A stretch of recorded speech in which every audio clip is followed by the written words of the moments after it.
ladies and gentlemen. The story you are about to hear is true. Only the names have been changed to protect the innocent. Fatima Cigarettes, best of all long cigarettes, brings you Dragnet.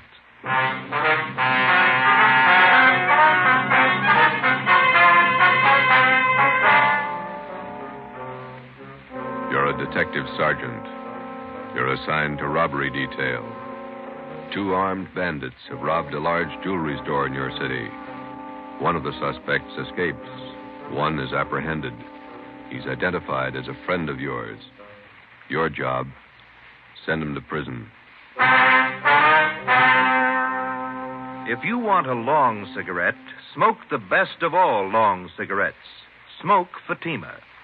Fatima is the long cigarette which contains the finest Turkish and domestic tobaccos superbly blended to make Fatima extra mild.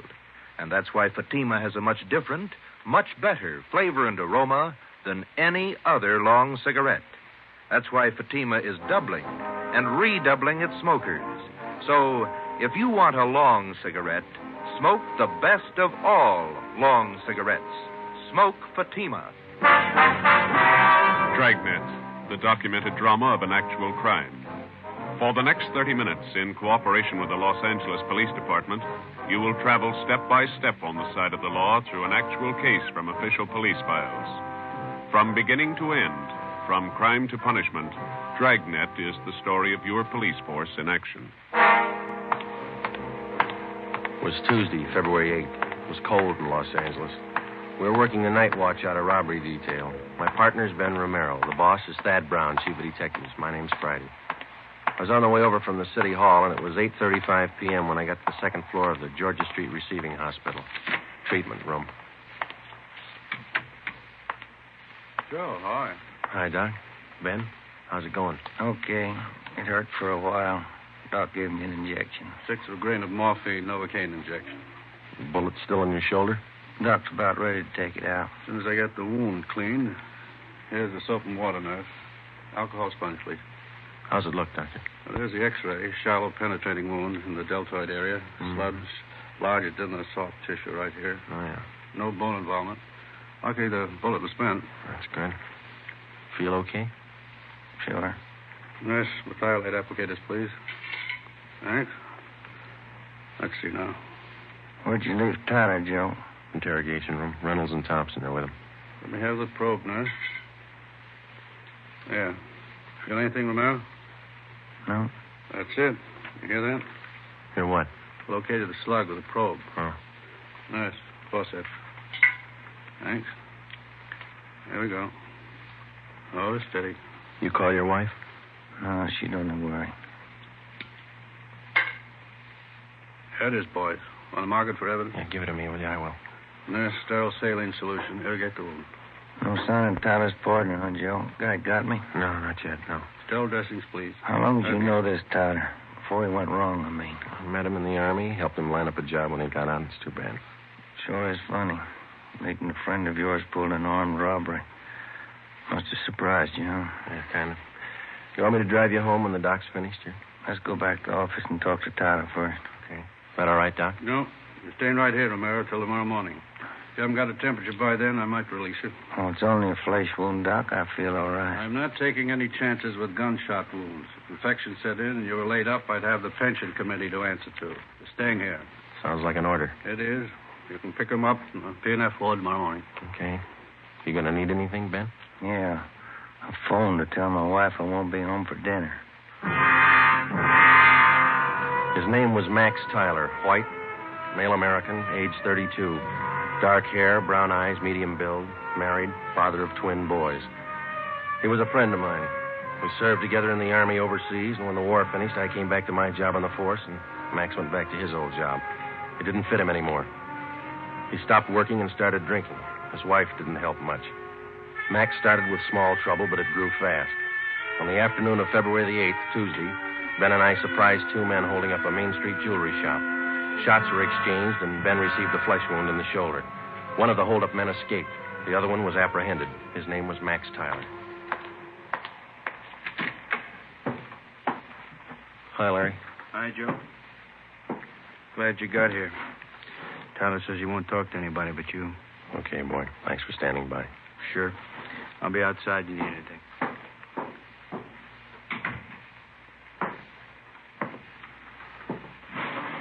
Max, Joe?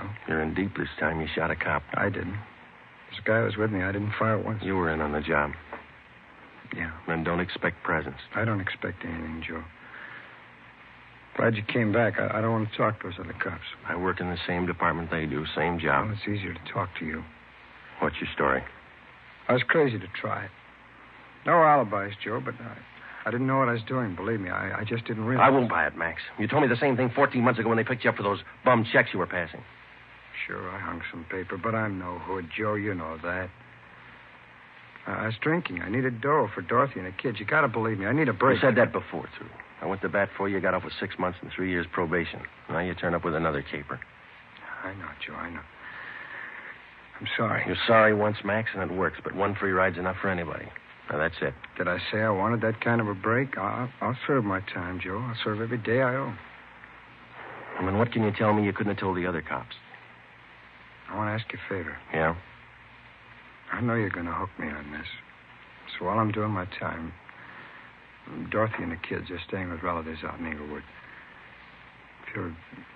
Well, just keep an eye on them, you know, Joe. I don't mean dough. Dorothy can work with. Kind of watch out for them, huh? Give them a break, Joe. It's not their fault. Will you do it, Joe? Yeah. Sure, I'll take care of it. Now, you do something for me. Anything you want, guy.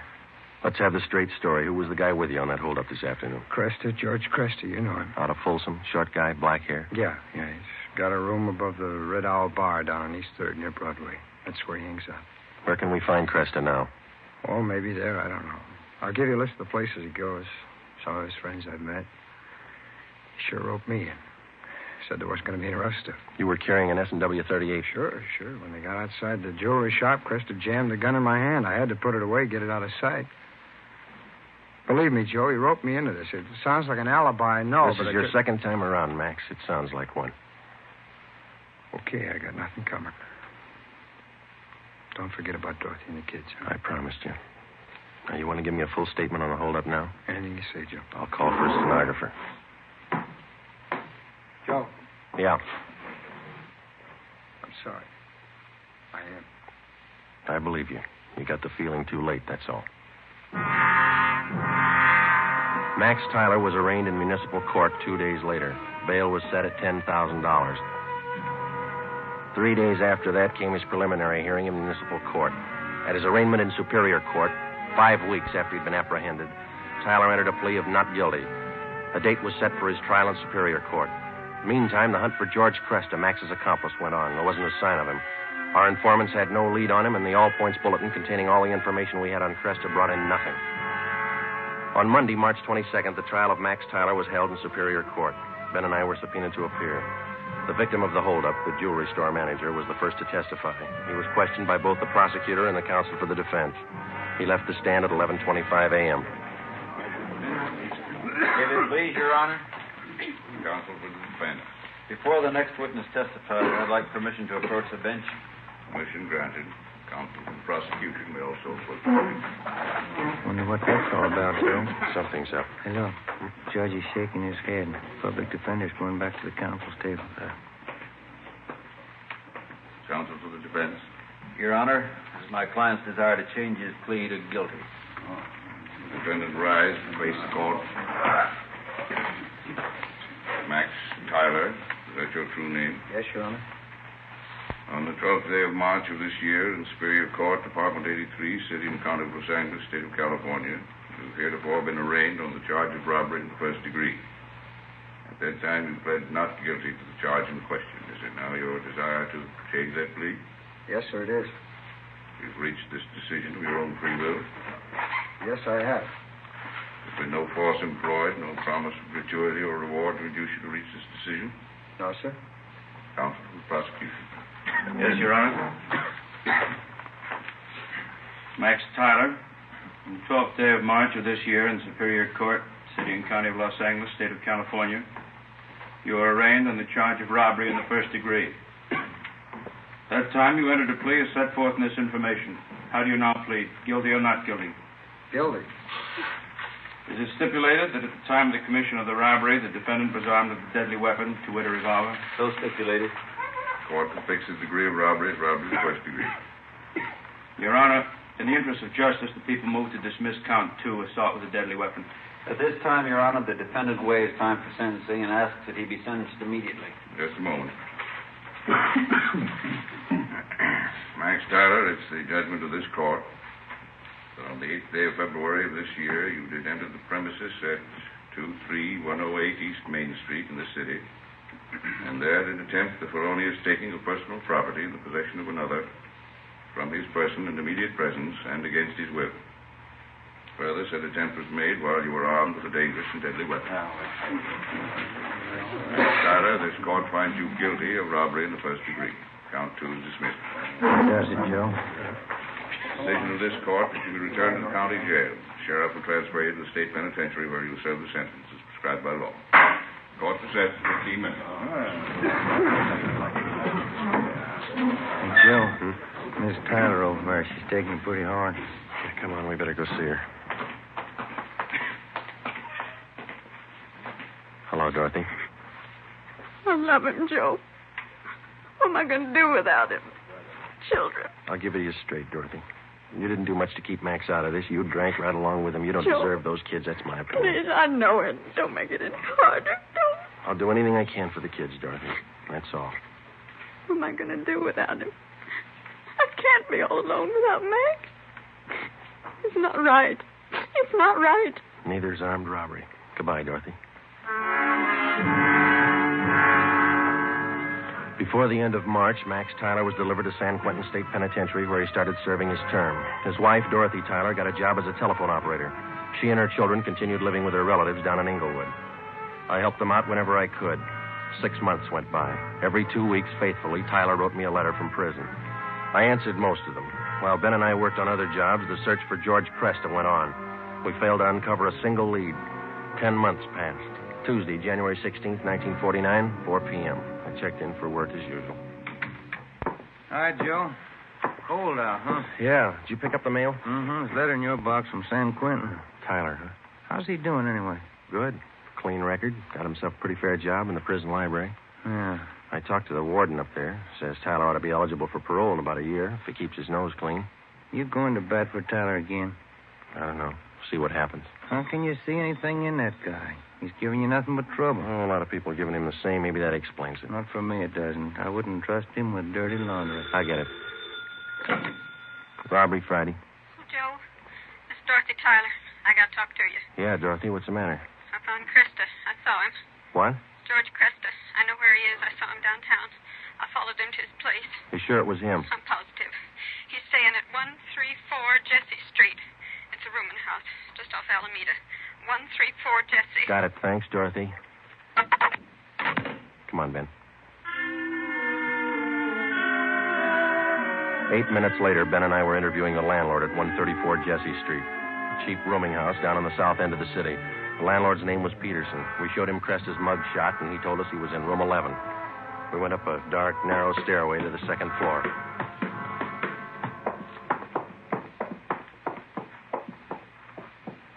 And here we are, number 11. All right, stand clear. I'll try the door. Mm-hmm. It's open.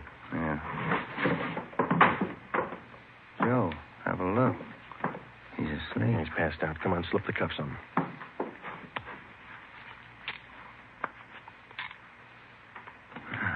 That was easy. All right, I got his gun. He's been drinking, all right. He'll have a big hangover. He'll have a long time to get over it. George Cresta was booked at county jail on suspicion of robbery. 2 months and 3 weeks later in Superior Court, he was tried and convicted of assault with a deadly weapon and first-degree robbery and sentenced to the state penitentiary. The day after Cresta was sentenced, I was called to the office of Chief of Detectives Thad Brown. Friday, this Max Tyler is coming up for parole in a couple of months. He's a friend of yours, isn't he? That's right, in a way. You've been writing letters to the warden. You've talked to the parole board about him. Understand you're helping on his kids. A few presents. They haven't had much of a break. They're just youngsters. You're working hard to get Tyler's parole. Do you think he's worth it? Well, I was off both him and his wife, and then she gave us that tip about Cresta, and Tyler's got such a good record up at Q, I figured they'd earned another chance. You're sticking your chin out, Joe, helping a con to get a parole. I think you'll realize that. Well, I believe he's a good risk now, Chief. He's pretty weak in some things. He needs direction, that's all. His wife's getting better. She might help more than she did. I hope both of them are worth it. If anything happens, I know I'm going to get it from all sides. You really think some men deserve another chance, don't you? Yes, sir, I do. I wouldn't want you working for me if you didn't. 2 more weeks went by. Tuesday, April the 19th. Ben came down with a bad cold and had to lay off work. At the same time, a new gang started a hold-up campaign among the liquor stores out in the Wilshire district. A new rash of armed robberies broke out in the central area. There was an attempted bank robbery. It was a bad week. Ben got back to work on Saturday. Rough time, huh, Joe? Busy, yeah. Did you beat that cold all right? Sure, I feel much better. Doctor gave me some new medicine. Works good. Oh, that's fine. Maybe I'll knock off early tonight if nothing's doing. That's a good idea. Shouldn't be Joe, too much tonight. Teletype for you. Just came in. Oh, thanks, Larry. Sure. What's the matter, Joe? What is it? Max Tyler. He broke out of prison this morning.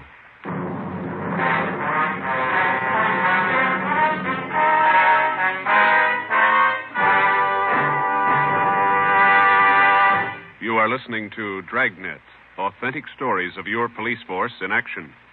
And now, here's an authentic report from Fatima Cigarettes. In 1949, Fatima doubled, tripled, and quadrupled its smokers. In 1950, enjoy Fatima yourself. You'll find Fatima extra mild. Because Fatima is the long cigarette which contains the finest Turkish and domestic tobacco superbly blended to make Fatima extra mild. You'll find Fatima tastes much better. Fatima's superb blend gives you a much different, much better flavor and aroma than any other long cigarette. You'll find Fatima tops in cigarette quality. Fatima has always stood for the best in cigarette quality. For a new year of great smoking enjoyment, buy Fatima in the appealing golden yellow package. You'll agree, Fatima is the best of all long cigarettes.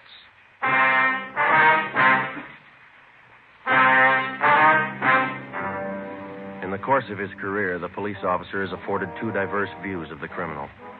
At first, the rookie cop is taught to distrust the criminal at every turn, without exception.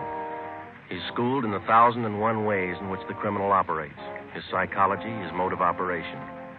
Then, when he's thoroughly acquainted with the methods of the criminal and how best to detect them, the police officer starts to learn the most difficult lesson of all: how to distinguish between the confirmed criminal and the lawbreaker, in whom there is hope of rehabilitation. After 9.5 years of police work, my first experiment in this field was with Max Tyler. I'd given him 2 chances to prove himself, and he'd lost on both of them. So did I. 2 months before his parole hearing, which might have given him his freedom, Max Tyler had suddenly decided to escape. How he figured it, I didn't know, but it was my job to find him. At 5 o'clock that afternoon, Ben and I met in the chief of detective's office. 2 officers, Holland and Grayson, from the State Adult Authority Escape Detail, were there. How did Tyler manage his escape, Grayson? Same old story. They figured they could trust him up there. He had a good job on the prison farm. They trusted him. When did they find out he was gone? On the early morning count. Have you checked his relatives out in Inglewood yet? Yeah, we have. We've got the home staked out. We're covering all the places we figure he might go. How about Mrs. Tyler? You get in touch with her Friday? Her relatives told us that she's on a weekend vacation with the 2 kids, staying with friends down at Laguna Beach. We got a call in to them. Should be hearing from them soon. I understand Tyler's a friend of yours, Friday. He was ready for parole. Yeah, I was trying to help it along. I thought the guy deserved a break. He didn't need you, Joe. He made his own. I know he was feeling bad. You weren't the only one fooled Friday. He had the prison officials buffaloed, too. Yeah, I know. I helped convince them. You got any leads on Tyler at all, Grayson? I mean, from the time he broke prison? Pretty strange. They traced him as far as Stockton, then they lost the trail completely. The Stockton police in on the search? Yeah, sure funny. The guy has no money, no car we know of, no change of clothes. You figure he's getting help from somebody? Could be. Excuse me a minute. Brown speaking. Yeah, just a moment. You, Friday. Oh, thank you. Friday? Yeah. When? Where? Just a minute. Will you hold on, please? It's the Tyler's friends down at Laguna Beach. Mrs. Tyler there?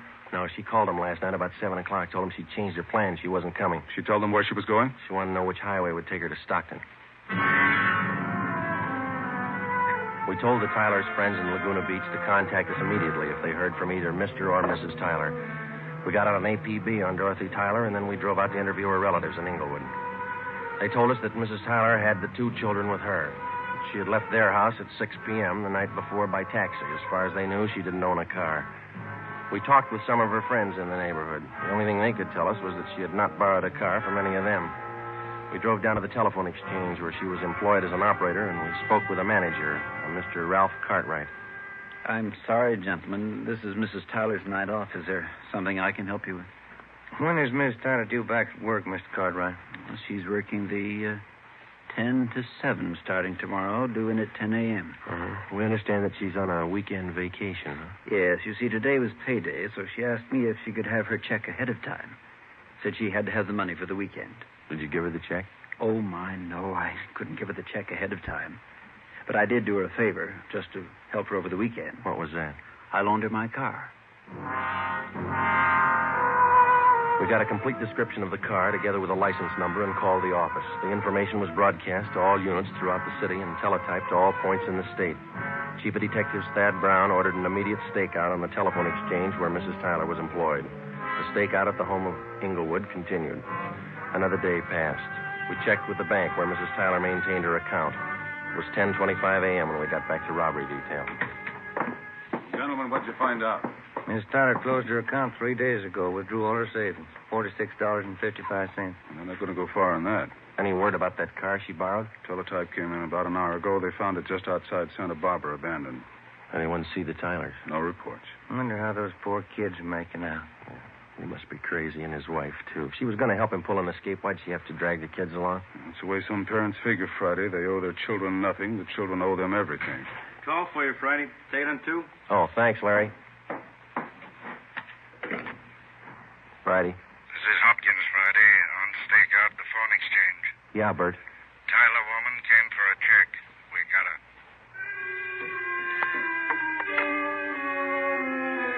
Dorothy Tyler was brought into the city hall. With her was one of her children. He was delivered to the juvenile authorities for the time being. Mrs. Tyler was brought to the interrogation room. She refused to admit anything to the officers from the adult authority. She said she wanted to talk to me. I went in. She threw her arms around me and started crying. Joe, you won't let him get Max, will you? You won't let him. I'm after him as much as they are, maybe more. Where is he? I can't tell you. Why'd you do it, Dorothy? Why? Oh, you know why, Joe. You know why. I had to see him. I had to be with Max. It's a bum deal. You traded days for years. They can't get him. If I don't tell them where he is, they won't find him. They'll find him.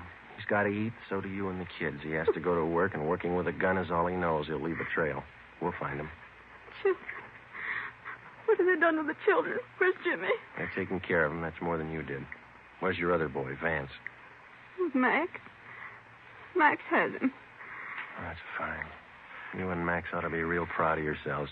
I had to see him. You know that. I had to see Max. Has he got a gun? Has he? Has he used it? No. He just thought he might need it. He hasn't hurt anyone. I swear it. You helped him escape, is that right? You helped him. He needed help. I met him at San Rafael. We drove all night. He didn't hurt anyone, Joe. He hasn't hurt anyone. Where is he now? Where is he? All right, Dorothy, we'll find him.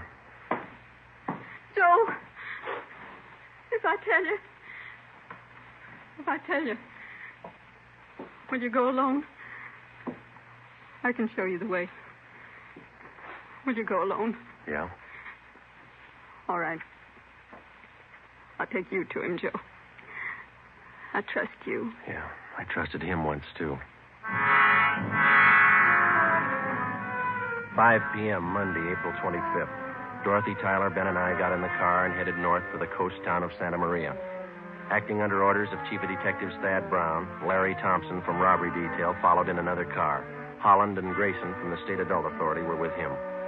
It was 10 minutes past 8 when we drove through the town of Santa Maria. Just outside the city, Dorothy Tyler directed us to turn off onto a dirt road.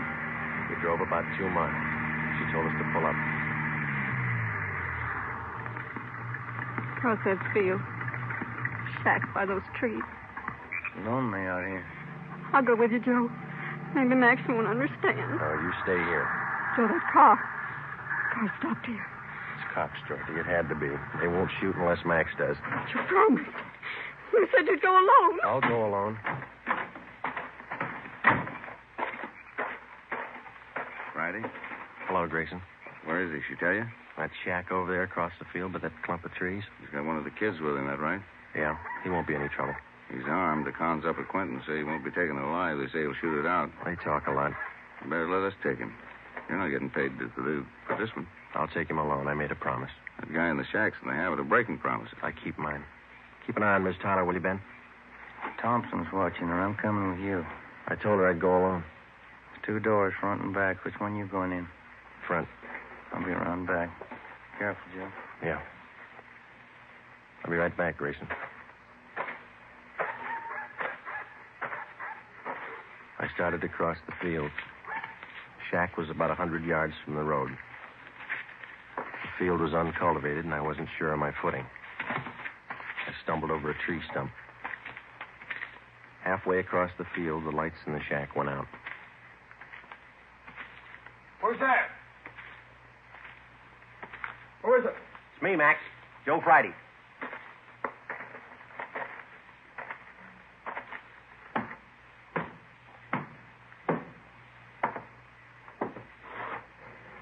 Max? Come on, open up. All right, Max.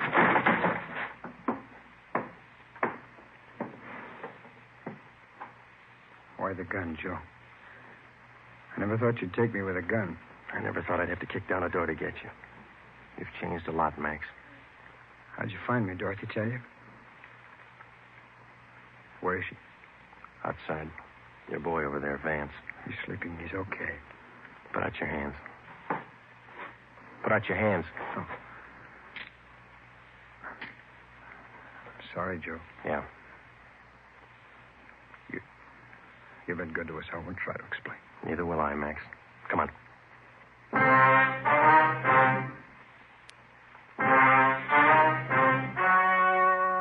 The story you have just heard was true. Only the names were changed to protect the innocent. On June 2nd, trial was held in Superior Court, City and County of Marin, State of California. In a moment, the results of that trial. It's amazing how many long cigarette smokers are changing to Fatima. Here are the actual figures. New York Division.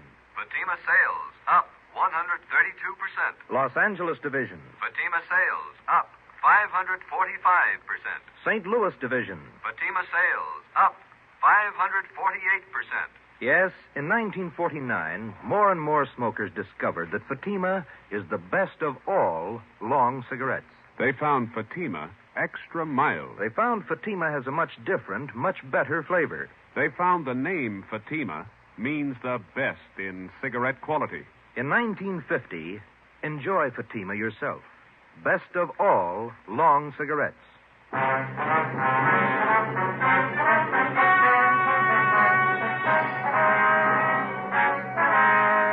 Max Tyler pleaded guilty to the charge of escape and was sentenced to the term as prescribed by law. He was returned to San Quentin and then transferred to Folsom Penitentiary, where he is now serving his sentence. You have just heard Dragnet, a new series of authentic cases from official files. Technical advice for Dragnet comes from the Office of Acting Chief of Police, W.A. Wharton, Los Angeles Police Department. Dragnet honors the state of California and the men of the California Highway Patrol, another of America's outstanding law enforcement agencies. One of these men, Highway Patrol Commissioner Clifford E. Peterson, outstanding administrator and educator in the field of law enforcement, dedicates his life to making yours more secure. Fatima Cigarettes, best of all long cigarettes, has brought you Dragnet from Los Angeles. Be sure to hear Mr. and Mrs. Ronald Coleman in the Halls of Ivy starting tomorrow on NBC.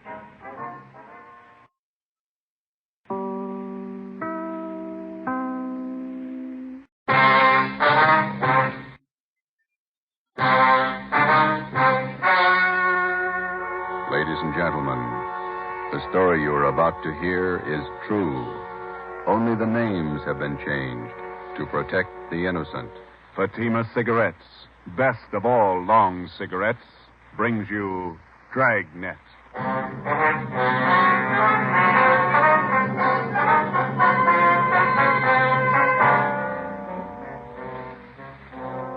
You're a detective sergeant. You're assigned to Narcotics Bureau. A vicious criminal has resumed operations in your city. His profession, dealer in narcotics. You know his name. You know he's guilty. Your job, prove it. If you want a long cigarette, smoke the best of all long cigarettes. Smoke Fatima. Fatima is the long cigarette which contains the finest Turkish and domestic tobaccos superbly blended to make Fatima extra mild. And that's why Fatima has a much different, much better flavor and aroma than any other long cigarette. That's why Fatima has more than doubled its smokers, coast to coast. So, if you want a long cigarette, smoke the best of all long cigarettes. Smoke Fatima. Dragnet, the documented drama of an actual crime. For the next 30 minutes, in cooperation with the Los Angeles Police Department, you will travel step by step on the side of the law through an actual case from official police files. From beginning to end, from crime to punishment, Dragnet is the story of your police force in action. It was Thursday, January 21st. It was cold in Los Angeles. We were working the night watch out of Narcotics Bureau. My partner's Ben Romero. The boss is Thad Brown, chief of detectives. My name's Friday. I was on the way back into work, and it was 3:49 p.m. when I got to the main lobby of the city hall. Public phone booth.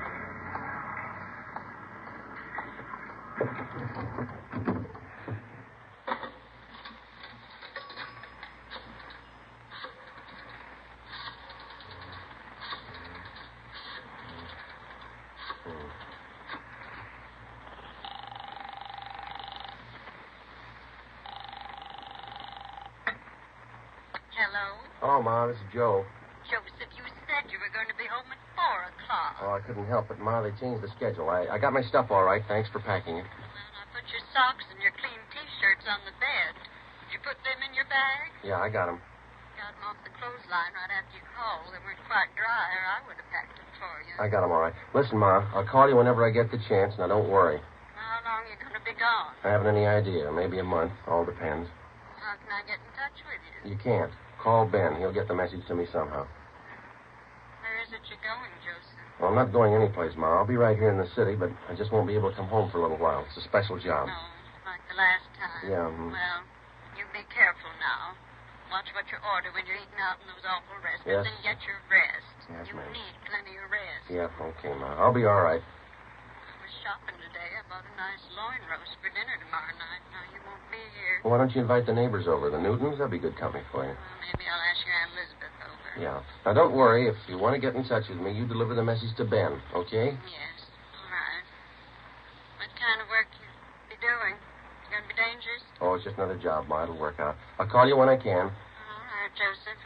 And be careful now. Take care of yourself. Yeah, you too. Goodbye, Ma. Joseph. Bye.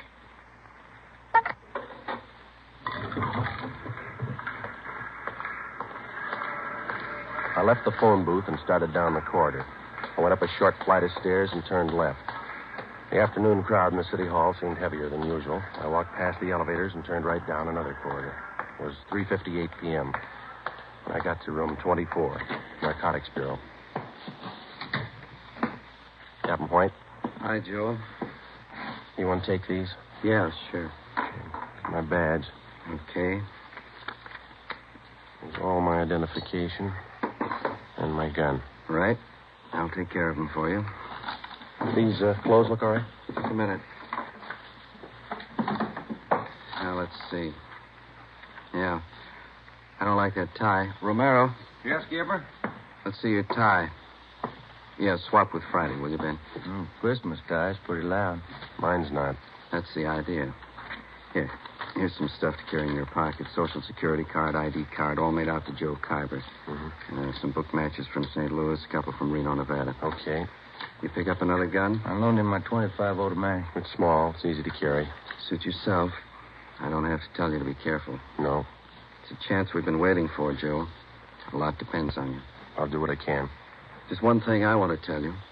Take your time. Take all the time you need. Don't push it. I understand. No time limit. Your time's up when they find out who you are. Captain Lynn White and I left the Narcotics Bureau together with Ben and Johnny Bingham. We went down the hall to the office of Chief of Detectives Thad Brown. As in most major narcotic cases, the plan involved the coordinated work of all three offices, the federal, state, and our own local bureau. The operation involved a great many men and a lot of time. When we got to the Chief of Detectives' office, two men were with him. Bill Craig, the agent in charge of the Federal Bureau of Narcotics for the Southern California area, and Inspector Virgil Beckner, head of the State Narcotics Bureau for our district. All of us had one common goal, the apprehension and conviction of two men, Arthur Belmont and Ralph Costello. The first man on the list, Ralph Costello. Chief Brown outlined the overall plan. Greg, your federal men have been tracking Costello off and on for 3 years now. Beck's of your state agents. Same for our men. This time we can't afford to miss. You figure an undercover man working locally? Is that right, Chief? Yeah, Greg, he'll start right from the bottom, work up the line till he gets to Costello, if he gets there. Beck? Where are you going to start? Captain White, would you lay it out for Beck and Greg? Yeah. Friday here's going to handle the job. He's got his full instructions. Joe, you want to fill him in? All right. I'll make my first contact tonight. I'll meet in a bar down on South Pico with another one of our undercover men, Benny Arredondo. He'll introduce me as Joe Kyber to one of his informants. The informant is supposed to help get me into the Flats gang. The same bunch running on the south end of town? Yeah, small-time peddlers. Be curious. A little bit of everything. Go on, Friday. When I get in the gang, I run with them until I find out where and how they make their buys. After you get a contact, you make buys all the way up the line and get as close as you can to the top. Yeah, that's right. You worked out your contact with us? He knows that under no conditions will he be seen around the department here. It's been set up, but I have a hotel room lined up down on the east side. Romero here and Captain White will be my only contact with the office. I'll be using the name Joe Kyber. Sounds all right to me. How about you, Craig? How about that informant, Friday? Can you count on him? Arredondo thinks a lot of him. He says he's a good man. He's the first rung on the ladder. He's got to be solid. Well, if he's not, we won't have far to fall. Depends on how you look at it. You can kill yourself in the bathtub. 8 p.m., Thursday, January 21st. I checked in at the Casino Hotel on Terminal Street. I registered as Joe Kyber, Omaha, Nebraska. I was given the key for room 5. The rent was $7 a week. I unpacked a few things I had in my bag and went down the hall and took a shower. I went down to the lunchroom on the corner. I had an egg sandwich and a cup of coffee. It was 11:18 p.m. when I walked into Blue Wright's Bar and Grill. I ordered a beer and sat down. I watched the missing persons program on the television set above the bar. Lose somebody, Kyber? Hello, Benny. Been here long? I just got here. Where's your boy? Sitting over there with that fella in the blue suit. Name's Gene. Who is the guy in the blue suit? One of the Flats gang. Oh. Gene's lining up your introduction now. Guy's name is Ludwig. I call him Lud. He knows me as Steve. Right. What do we do? Sit tight till Gene gives us the word. The tie of yours looks like it's on fire. Look all right? I wouldn't wear it. Lud would. Get in the hotel okay? Yeah, all set. Room 5. Gene wants us. Let's go. Okay.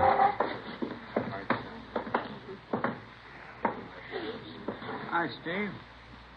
See your boy got here. Yeah. Gene, meet Joe Kyber. Hi. This is Lud. Joe Kyber, Lud. Sit down. You like the fights, Kyber?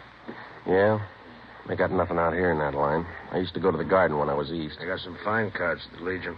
Where? Hollywood Legion, Friday night. Some classy-looking fighters out there. Where is that? Out in Hollywood. Nice little stadium. Yeah. I'd like to go with you sometime. Tomorrow? I got a date. Maybe next week. Bring her along. A lot of women go. Not this one. Okay. Hey, you guys hungry? I could eat. Yeah. Joe? Sure. How about here? Nobody eats here. Well, steam table over there. The stuff smells pretty good. So does garbage if the wind's blowing the other way. Let's get a first dip sandwich, huh? How about Galbraith over on Sotelo? Okay. How about you guys? Sure. Well, let's go. All right. You from the east, Kyber? Omaha, Memphis, all around. Yeah. You don't talk very much. You do. You talk tough. Are you tough? Sometimes. This place we're going to go eat, sometimes the meat's tough, too. Yeah? Just like a piece of tough meat, you can always cut it down to size. The following week at the fights, I met some of the other members of the Flats gang. They were a typical group of hoodlums. Unlike fiction writers have portrayed them, generally gangs of this type do not operate under a gang leader. Each member considers himself the best of the lot. For all practical purposes, they didn't need a leader. But as in any group, some men are more dominant than others. Lud was one of these. Because of his tough manner, I observed that the gang members placed confidence in Lud. It was then that I decided that I had to be tougher than he was if the gang was going to accept me.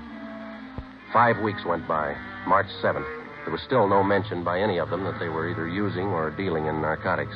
Come on in, Cabot. Sit down. Lud? Cabot, meet Jerry Phil. Hi. I picked up the tickets for the basketball game tonight. Good seats? Yeah, they look okay. Got an extra, Ducky?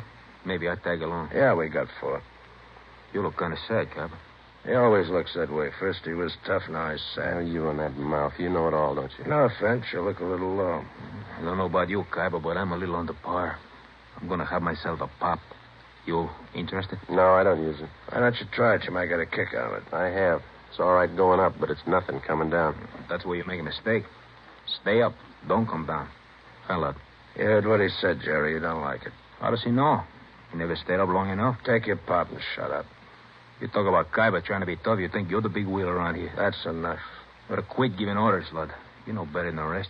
Look, little man, knock off that kind of talk and keep us both happy. Sure. The boss, man. You know, I got one positive way to shut you up. Why don't you two quit it? This concerns me and Phil. You keep your mouth shut. Well, don't get mad at me. I only wanted to save an argument. Can it, I say. Now, look, big mouth, you can push Phil around, but not me. Now you're playing the tough guy again, ain't you? Why don't you go over there and sit down, huh? You sit me down, punk. All right, now listen to me, both of you. I'm tired of being talked down to like a junior member of the firm. You either treat me equal or leave me alone. You understand? You had it coming, Lud. Yeah. I'll put that bottle down, Lud. Where'd you get the gun? You carry that thing right along? Right along. Put it down, Lud. Okay. I'm long on memory, Cabot. Remember that. Yeah, and I'm real short on patience with you. Well, I still ain't had my pop. Better hurry. I don't want to miss the game. You got good seats, Cabot. They're not too low. I can't see nothing if they're too low. Don't worry. You'll be high enough. 2 months went by. By playing the tough guy, I gained a great deal of prestige in the eyes of the other gang members. Jerry Fell made sure that all the members heard about that episode up in Lud's room. Dealers and users of narcotics rarely carry guns. The members of the Flats gang were small-time peddlers and users. They're referred to as mules or small fry. When they found that I carried a gun at all times, they were impressed. They considered me one of them. Since the very beginning of my undercover work, I met weekly with Ben Romero and Captain Lynn White of the Narcotics Bureau. I would be picked up at a different location each time, making sure that I wasn't followed, and we would remain in the car and drive around in a remote section of the city discussing my progress with the gang. During this first 3-month period, under the pretext that I had clients to furnish, I made 2 small narcotics buys, one for $13 and one for $8.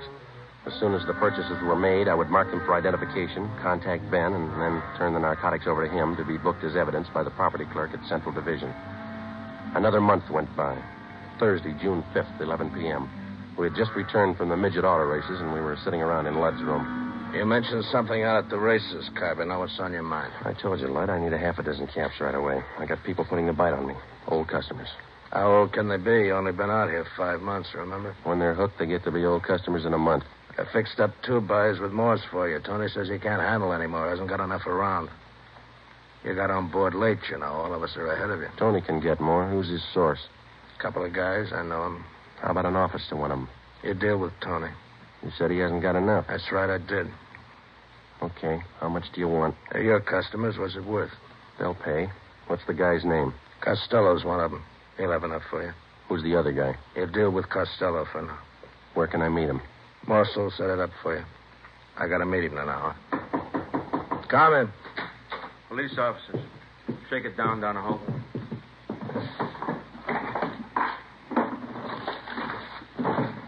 What's the trouble? Checking for a robbery suspect. Find anything, George? Room's clean. We don't know anything about a heist. You'll have to come downtown and answer a few questions. What's the matter with you, fella? You look like we spoiled your party. Yeah, you spoiled it.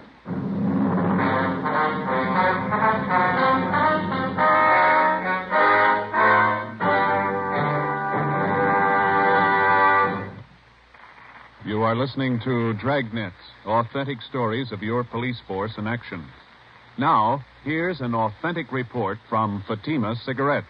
In 1949, Fatima more than doubled its smokers from coast to coast. In 1950, enjoy Fatima yourself. You'll find Fatima extra mild. Because Fatima is the long cigarette which contains the finest Turkish and domestic tobaccos superbly blended to make Fatima extra mild. You'll find Fatima tastes much better. Fatima's superb blend gives you a much different, much better flavor and aroma than any other long cigarette. You'll find Fatima best in cigarette quality. Fatima has always stood for the best in cigarette quality. For a new year of greater smoking enjoyment, buy Fatima in the appealing gold and yellow package. You'll agree, Fatima is the best of all long cigarettes. The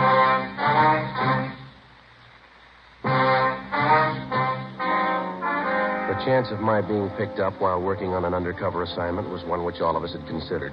Since only a handful of men out of some 5,000 working police officers in the department knew anything about our narcotics investigation, we knew that such an occurrence was not impossible. It's one of the chances we had to take. In this instance, we lost, and the critical meeting with one of the men we were after was forestalled.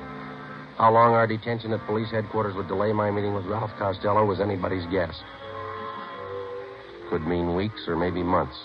I was booked on suspicion of 211 PC robbery. So was Ludd. The next afternoon, I was taken from cell block 10D2 to the interrogation room. Come on in and sit down, Kuiper. How are you, Friday? There's a tight squeeze. The booking number's been canceled, Joe. Print's been stopped. Those two men from robbery who pulled me in, Wynn and Donahoe, I thought I was in trouble for a minute. They had no idea you were in that room. Once they got up there, they had to follow through. Well, they played it right. They remembered their etiquette. If either one of them had said hello before you did, you might have been in big trouble. Well, I'm in big trouble anyway. I had a meet all set with Costello. Almost set, anyway. It's just a case of bad timing in that pickup, huh? Well, if they'd have got there 2 hours later, it might have been different. Well, how do you stand now? How close are you to Costello? I need some more money. I got to pay off Ludd. And he'll take you to Costello if you pay the right price? Yeah. Ludd's working through Morse. You know about him. Remember, Friday, if there's any questions when you get back to that gang, you were booked for CCW. You're out on bail. Yeah. I got you another gun, Joe. 32 automatic. Okay? Yeah, thanks. I couldn't go back with the same one. What about the federal and state men? How are they doing? Pretty good. Federal men picked up Costello in Fresno. He was connected with the sale of 6 cans of H. Mm-hmm. That much heroin up there. No wonder Ludd can afford to hold me up. He knows there's a shortage down here. Case isn't too strong against him. When it looked definite that we had him, they were going to call you off. He's out on bail. Costello's back down here now. Yeah. Seems like we get our hands on the guy, but we can't hold him. Narcotics in their possession or under their control. That's what the book says. That's the way we got to get him. We'll get him that way. It's up to you now, Friday. Stay with it and keep your chin covered. If you need anything, Joe, call.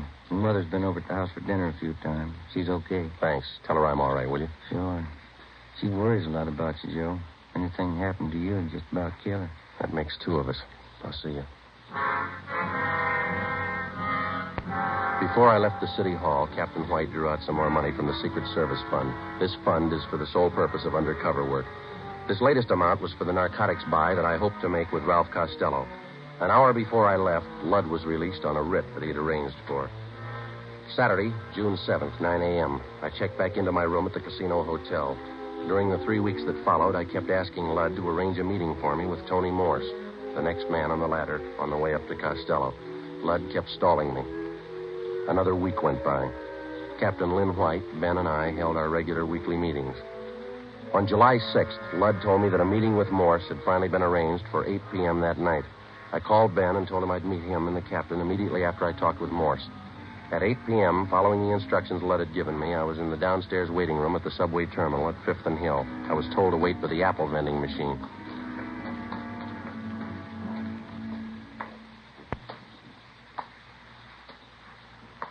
Excuse me, mister. Oh, yeah, sure.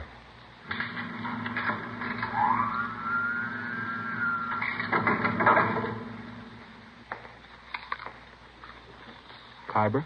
Yeah. You, Morse? That's right. Want an apple? No, thanks. Well, sit down. All right. Now, what'd you have in mind? I got a couple of $100 to spend. Can you handle it? Who sent you? You know who sent me. Sure I do. I just want to hear you say it. Lud. We can handle it. What do you have in mind? I said $200 worth. That's 40 caps. We got it.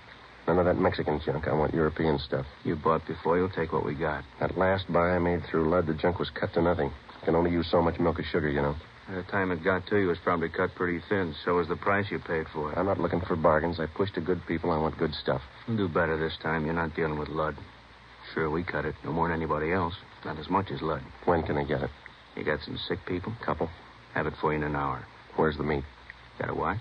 Yeah. What time you got? 12 minutes after 8. Add a minute. Make it 13 after. Okay. An hour from now. 9:13. Meet Lud at Macy and Brooklyn on the corner. He'll tell you what to do. Will Lud have it? Meet Lud at 9:13. See you later, Khyber. Oh, wait a minute. How do I know you're leveling? How do we know you are? I went out the front of the subway terminal building. I took a cab down to 7th and Main. I got off and walked into Pop Sherman's bar. I called the office and set up a meeting with Ben and the captain. I ordered a beer, paid for it, left my change in the bar, asked the bartender to watch it, told him I'd be right back. I went out the back way, crossed the alley, and got down to Los Angeles Street. I walked up to 9th and picked up a cab to take me to Fulton and Covina Avenue. I got out and walked 2 blocks. It was 8:41. Joe? Hi. You meet Morse? Yeah. Sure nobody tailed you? I took all the precautions. What's you said of? Well, I'm not sure, and I don't have much time. I'm going to make the buy tonight. When? 9:13. You don't have much time. Kind of rushing it, aren't they? I figured I'd better play along. Who's the meet with? Morse told me to meet Lud at Macy and Brooklyn. Said that he'd carry it from there. Costello in on it? I don't know. You got it all. All right. We'll start picking up the Flats gang. Everyone but Lud. What do you think? Well, the way I got it figured, Morse is Costello's runner. He checked me out, and as far as I could tell, he thinks I'm okay. Yeah. I got a hunch Lud's going to take me to either Morse again or Costello or possibly both. I don't know where the actual meet's going to be. That means a tail job. We'll have to pick you up at Macy and Brooklyn and stick with you until after Lud leaves, if he does, and follow through with you. Figure it wide, Skipper. Don't worry, I know we're close. What time you got, Romero? 10 minutes to 9. Turn down the next block. Right. Pull up here, Ben. Okay. Here you go, Friday. Keep your chin covered. Yep. Hey. Hello, Phil. Friends of yours in the car? Why? I know them. They ain't friends of mine. I didn't say I knew him. I don't know the guy driving, but the other guy, I seen him lots. Just about 4 weeks ago, we all seen him, huh? That fuzz, white, narcotics man. Oh, yeah. Well, they've been riding me since they picked me up with a gun. Won't do, cop. Narcotics men ain't got nothing on you. That was robbery, remember? They got a make on me from Nebraska. They've been on me ever since I got here. That figures. You're one of them. All right, look, Jerry. I'll argue with you later. I'm in a hurry. I got to meet Lud. I tag along. I want to see Lud, too. You going to spill to Lud about what you think? Maybe. I figure I owe it to him. I known him a lot longer than you. I know he ain't no cop. And you're sure that I am? I know you are. Let's see what Lud thinks. Yeah. All right, come on. On your feet. Get out. I looked at my watch. It was 2 minutes to 9. In 15 minutes, I had to meet Lud. I had to hit Jerry Fell. I couldn't take the chance of him getting to Lud before I did. I couldn't leave him. I couldn't take him with me. I pulled him to his feet and half dragged and half carried him 2 blocks before I spotted a patrolman. Hey, officer! Officer, over here! Yeah, what's the trouble? I'm Friday, Central Narcotics. Yeah. Take this man and get him downtown. Contact Chief Brown. He'll identify me. Serial number 2288. Friday, Narcotics. The suspect's name here is Jerry Fell. You got it? Yeah, you got some kind of identification? No, I haven't. Not a thing. It's a special duty. I'm sorry, I don't know you. I have to hold you till I call in. All right, but hurry, huh? Call box right here.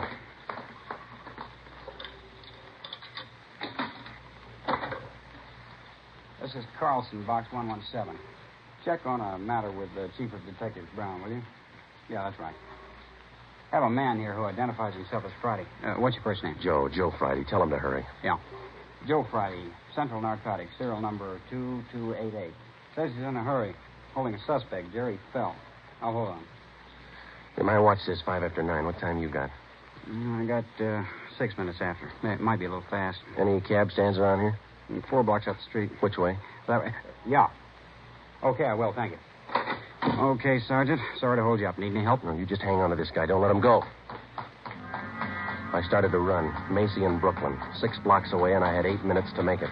A narcotics buy is one date you're not late for. Either you're there at the specified time or there's no deal. The veteran narcotics peddler knows that that's the only safe way for him to operate. A minute, one way or the other, could mean an arrest. I ran. You're out of breath, Khyber. Anything wrong? No, the cab broke down. I didn't want to be late. Yeah, you got 40 seconds. That's cutting it pretty thin, but it'll do. Come on. All right.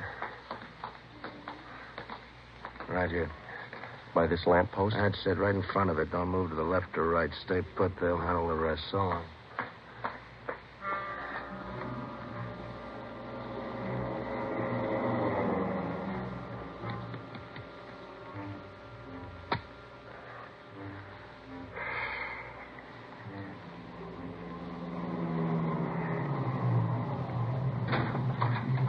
Get in, Khyber. Got the money? Right here. 6. Yeah, 200. Here's your package. Okay. That's it. Joe Khyber, meet Ralph Costello. Hi. Hello. Out this side, Khyber. Okay. I'll see you.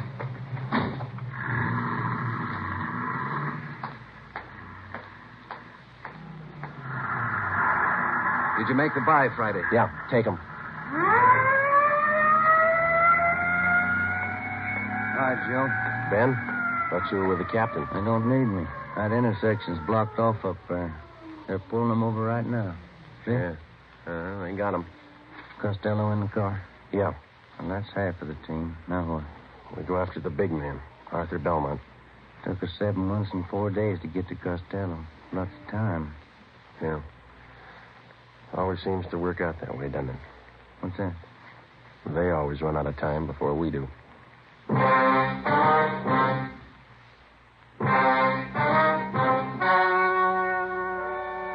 The story you have just heard was true. Only the names were changed to protect the innocent. On July 6th at 10:45 p.m., Ralph Costello was taken to the Narcotics Bureau, the interrogation room. In a moment, the results of that interrogation. It's amazing how many long cigarette smokers are changing to Fatima. Here is the actual report. From coast to coast, Fatima has more than doubled its smokers. Yes, more and more smokers every day are discovering that Fatima is the best of all long cigarettes. Smokers find Fatima has a much different, much better flavor and aroma than any other long cigarette.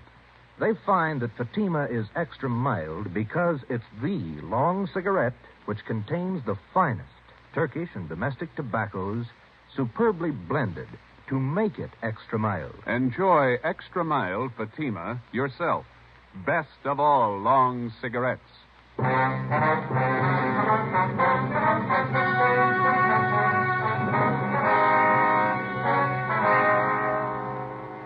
With the promise of the United States District Attorney that his prison terms for the possession and sale of narcotics would run concurrently rather than consecutively, Ralph Costello agreed to furnish us vital information concerning the #1 narcotics dealer on the Pacific Coast, Arthur Belmont. Next week, the big man, Arthur Belmont.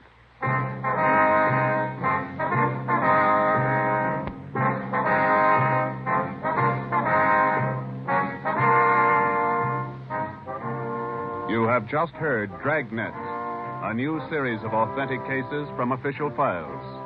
Technical advice for Dragnet comes from the Office of Chief of Police W.A. Wharton, Los Angeles Police Department.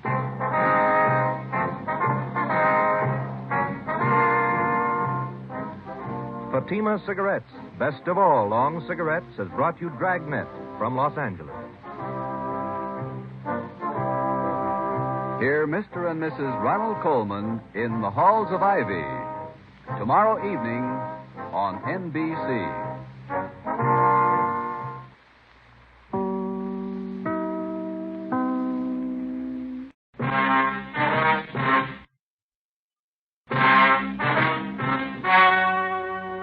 The story you are about to hear is true. Only the names have been changed to protect the innocent. Fatima Cigarettes, best of all long cigarettes, brings you Dragnet.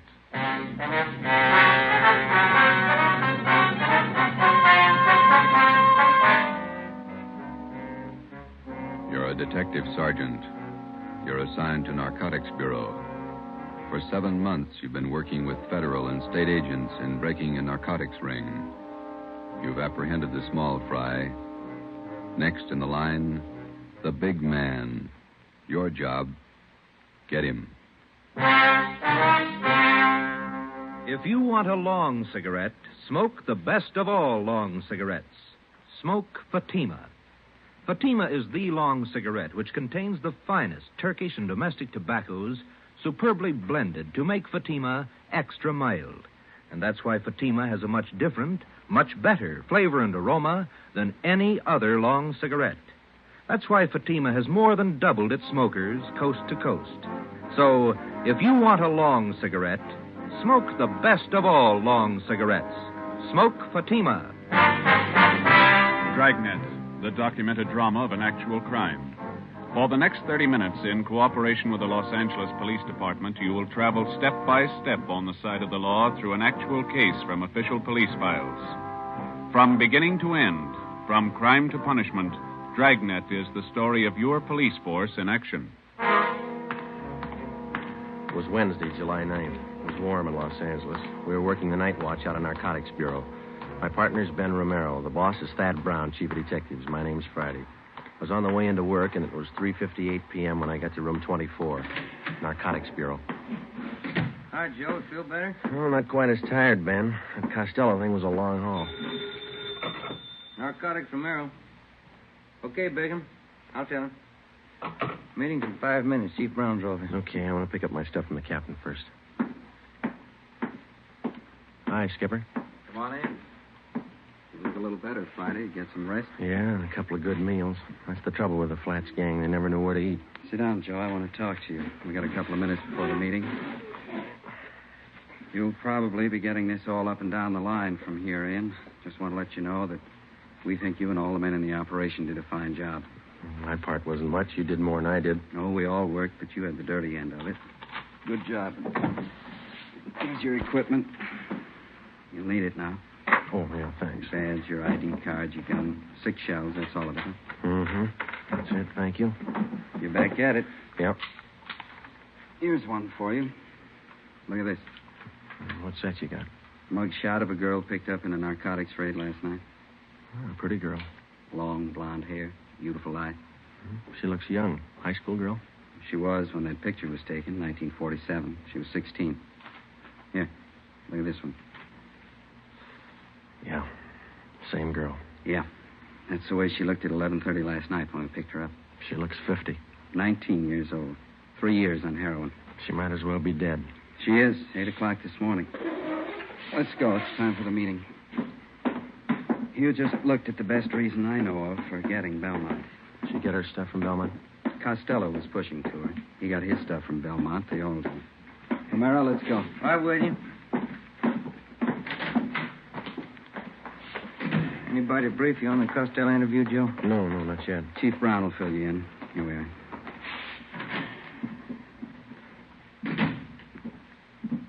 Chief? Gentlemen, come on in. You men all know each other. Oh, yeah. Hi, Craig. Captain White, I think you and your men know policewoman Caswell. Yes, sir. How are you, Florence? Hello. Miss Caswell, Inspector Virgil Beckner, State Narcotics. How do you do? Oh, yeah. Bill Craig, Agent in Charge, Federal Narcotics. Hello. How do you do? Before we get into the Belmont procedure, let's see how we stand on the Costello case. White, do you want to fill everybody in on the information we got from Ralph Costello? Yes, sir. After his arrest Monday night, we interrogated Costello for about 4 hours. We confronted him with the package he sold to Friday here. How'd the stuff test?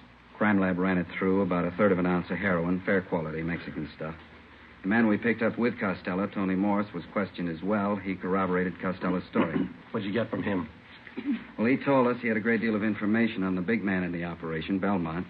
Said he wouldn't tell us a thing unless we made a deal with him. What kind of a deal? He wanted everything. But we finally agreed that the only thing we might possibly work out was his prison term. Mm-hmm. We called in the U.S. District Attorney. We talked another 4 hours. How'd it work out? District Attorney told Costello the only thing he'd do for him was to have his prison terms run concurrently rather than consecutively. Not much to pay for what we got. Costello gave us enough to enable us to start moving on Belmont right away. We've had his M.O. confirmed. We've got a list of most of his pushers. Now we can get to him. Any definite plan, Chief? White and I have been talking over here with Craig and Beck. We worked out what we think might be a pretty good plan. Craig, do you want to lay out how your men are going to handle it from the federal end? We'll work from out of town to the center here.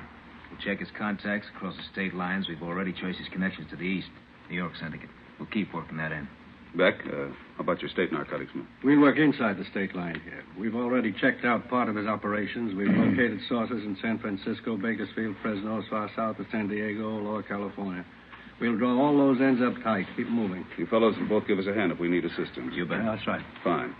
White, what are we going to do locally? Oh, it's going to be a case of taking what we know and finding out what we don't know, putting the two together. Seems to me to be a case of watching the man at all times. Belmont shouldn't be able to blow his nose without one of our men knowing it. It's going to be a tremendous undertaking. You all know the tough job it is shadowing narcotics men. They're fidgety, hypersensitive. They recognize anything out of the ordinary at once. And for that reason, it can't be a one-man operation. Everybody's got to work. Our undercover won't work this time. They're no doubt alerted. So we'll work it from another angle. When do we start? We've already started. Belmont lives in Manhattan Beach. His house is under surveillance, has been since yesterday. Well, I can't impress upon all of you the importance of not letting Belmont out of your sight for an instant. A narcotics buy could be made in 30 seconds. If we're not there at the instant, we lose him. Do we have anything at all as to when he might be ready to deal again? Nothing. Nobody seems to know Belmont's exact operating time. Could be any time. And in order to prosecute him, we've got to be there when the narcotics are in his possession or under his control. So we start to live with him and stay as close as we can without being tabbed until there's a buy. That's it. Captain White has all the assignments for our local men. Okay. We'll watch him. And stay close to him. If he makes a move, be there.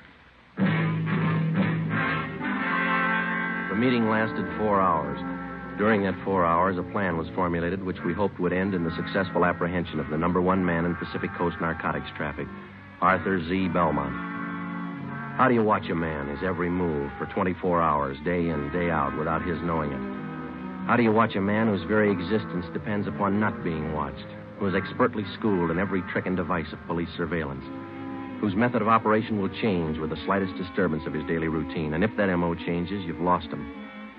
Thursday, July 10th, in the small Los Angeles suburb of Manhattan Beach, population 10,172, 3 very ordinary events took place. A public nurse began a house-to-house survey. She asked the simple question, have you ever been vaccinated for smallpox? She started canvassing 27 blocks from the home of Belmont. Policewoman Florence Caswell.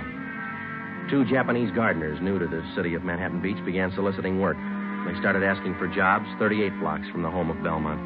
Sergeant Ten Fujikuni and Patrolman John Kagawa.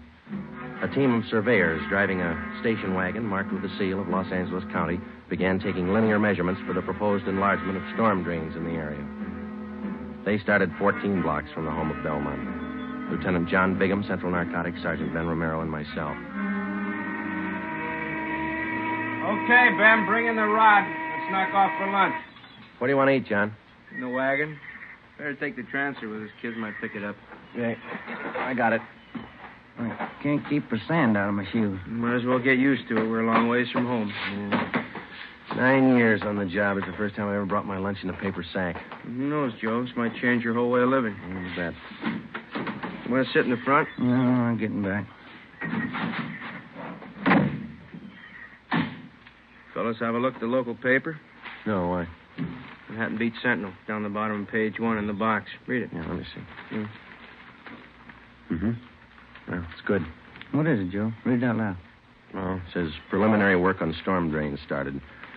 Surveyors. Well, it goes on to say that surveyors have started taking measurements for the new drains.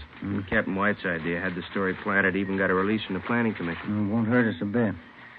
Well, you said lunchtime. I've got enough here for the whole department. 4 hard-boiled eggs. See what kind of sandwiches I drew. Deviled egg. Look here. She even put them on egg bread. I hate eggs. Looks like the captain driving up the street. Mm-hmm. Yeah, that's him. Driving a city car. Chief engineer.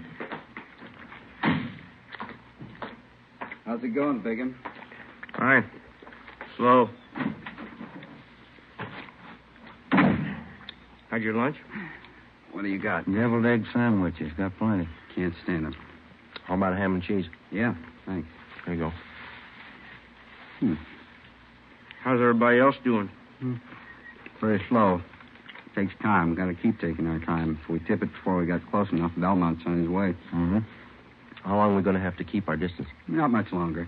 We can't take a chance of starting everybody out right on top of Belmont. It might look funny to him. Anybody else would be okay. The average person, your operations might look normal, but we can't afford to try to get it by Belmont that way. With a hop cutter, you never know. It's not so much that we don't know. We just can't take any kind of a chance.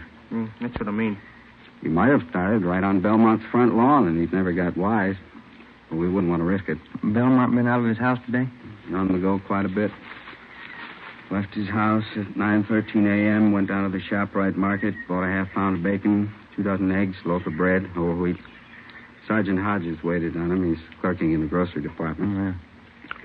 Then he drove over to his neighborhood gas station, got a full tank of ethyl and 2 quarts of oil, 30 weight, drove home, got back at 9:42. He's still there? Yeah. About time you guys were back at it, huh? Right. Okay, Ben. You want to grab some of the gear? Yeah. Let's go. Hey, Joe. Give me a leftover bread crust, will you? I'll give him to Seagull. Yeah, sure. Here you go. Well, foot by foot, we're getting closer to Belmont. Hope nobody tips it. Nobody should, unless you don't trust those gulls. We surveyed the city of Manhattan Beach for 5 weeks. Policewoman Caswell, posing as a nurse, continued canvassing. Everybody concerned with the job of standing watch over Arthur Z. Belmont carried out their routine day by day. Daily reports came in from everyone in the operation. These reports would be sifted at Central Narcotics and progress reports compiled for the use of those in the field on the Belmont case. All police cars, as well as city cars, such as we were employing, were equipped with 3-way radio communication. All personnel were in constant contact with one another. Wednesday, August 12th. It was the decision of Captain Lynn White that the idea of our posing as city surveyors had been exhausted. Further use of this could possibly arouse suspicion. Belmont lived at 1227 Ocean Avenue. 2 days before we were called off the surveying job, the city leased the private residence at 1216 Ocean Avenue. A van load of furniture was moved in.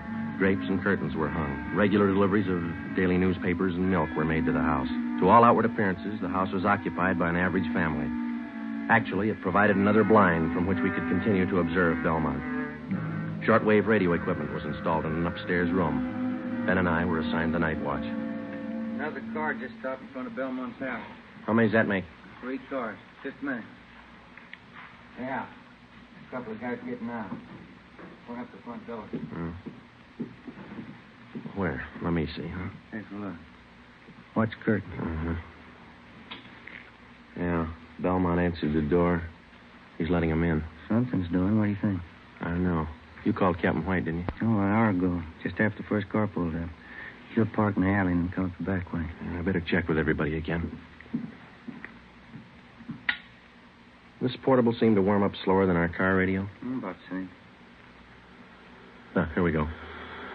Unit 140K to Unit 145K. 145K, go ahead. Just checking. Your location the same? That's right, Ocean and Climber. We got 3 cars to cover now. Stand by. Roger. Unit 140K to 143K. 143K, we got it. Standing by. Location still good? Same. Be talking to you. Stand by. 140K to 149K. 149K, go ahead. Stay put. We got 3 cars now. Yeah, we heard. Still the same spot. Standing by. Roger. Captain just pulled into the alley, Joe. Don't worry out. Good. Belmont's porch light just went out. Let's see. 3 guys came in the first car, 2 in the second, 2 in the third. Is that right? Yeah, 7 all told. 8 counting Belmont. Maybe he's running for office. Joe, Ben, any changes since you called me? Another car. Anybody you know? Too dark to see their faces. Dodge Coupe, gray, black packet sedan, green cherry. That might be for me. I told the office they could reach me here. White. Yeah, Bigham. You must be wrong. You sure he's not lying? All right, thanks. Yeah. You sure Belmont hasn't left his house since you came on duty? Couldn't possibly. Not without somebody in the detail spotting him. He got out somehow. He made a buy. Captain White called the office and talked to Benny Arredondo, our narcotics undercover man. He confirmed the fact that somehow Belmont had a meet and successfully completed a narcotics transaction. None of us could figure how, and we didn't know when the meet took place. Arredondo told us that the buy had been made sometime in the past 10 hours. The arresting officers had recovered a portion of the narcotics, 2 bindles of heroin. They were found in the possession of one of Belmont's runners, Archie Scott. I can't figure it. What do we do now, Skipper? Sit tight and watch those 3 cars in front of Belmont's house over there. Maybe he didn't have to leave the house to make a buy. That's the way I got it pegged. Those cars down there, those are the first visitors he's had in the past 24 hours? As far as anybody knows, we watched it close. Sometimes it's like that. It looks like somebody's coming out over there. 2 guys. How many in there? 8, counting Belmont. All right, Friday. Get to the cars. Yeah. They started to move out yet? No. 5, 6, 7. That's all of them. They're heading for the car. Yeah. Looks like a 3-way switch. We'll see when they start to move out. Attention, all units and special details. Stand by. Here's the license numbers, Joe. Oh, good. I need those things. Green Chevy's headed south. Black Packard's going north. So's a Dodge Coupe. Uh-huh. Dodge turned left at the corner. It's headed east now. Got it. 140K to all units and special detail. Unit 149K. 149K, go ahead. 1946 green Chevrolet sedan, license 61 William 852, headed south on Ocean. Roger. Unit 145K. 145K, go ahead. 1947 gray Dodge Coupe, license 1 X-ray 1898, headed east on Clipper Street. Roger. 143K, come in. 143K, yep. 1939 black Packard sedan, license 6 Mary 6778, headed north on Ocean. Roger. Got him spotted. Could be a dry run. He couldn't afford to chance it either way. Nothing to do now but wait it out. That's right, and pray for rain. It was 8 minutes past 8 p.m. We sat back and waited for the reports to come in from the cars. At 8:25 p.m., 17 minutes after the alert was broadcast, Unit 149K reported in on the gray Chevrolet sedan. The car and its occupants were thoroughly searched. No trace of narcotics was found. 8:42 p.m., 34 minutes after the alert. Unit 143K to 140K. 143K, go ahead. On that 1939 Packard sedan, license 6 Mary 6778. Shook them down. Nothing. They're clean. 8:50 p.m., 42 minutes after the alert. The report on the third and final car came in, the 1947 gray Dodge Coupe. That's it. Not a trace of narcotics in any of those 3 cars. Belmont beat us. Tough luck. It's going to be tougher. Now he knows we're after him.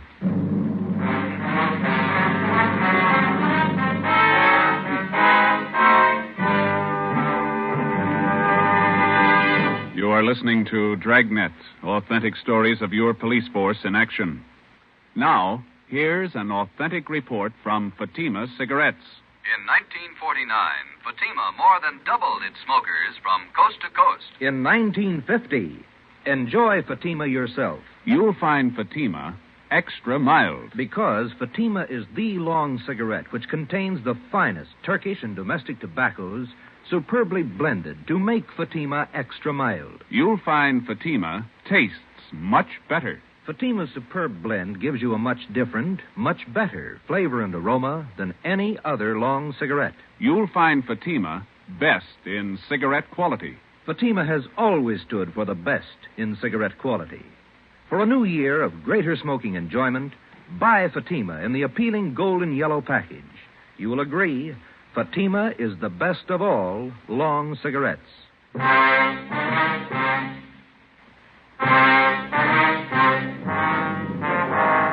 3-car switch. 3 cars arrive at a given point at different times. The meet takes place. The drivers of the various cars leave the given point at the same time. Each drives away from the point in a different direction, making it 3 times as difficult to follow them. The practice was not new to the Narcotics Bureau or the dealers in narcotics. It usually includes the dry run, in which the actual mechanics of the narcotics are carried out, but neither the merchandise nor the money is on hand. This practice forces the narcotics officer into pure guesswork. If the officer doesn't follow up, the buy could be successful. If he chooses to follow up, he takes the chance of exposing himself and tipping his hand on a rehearsal.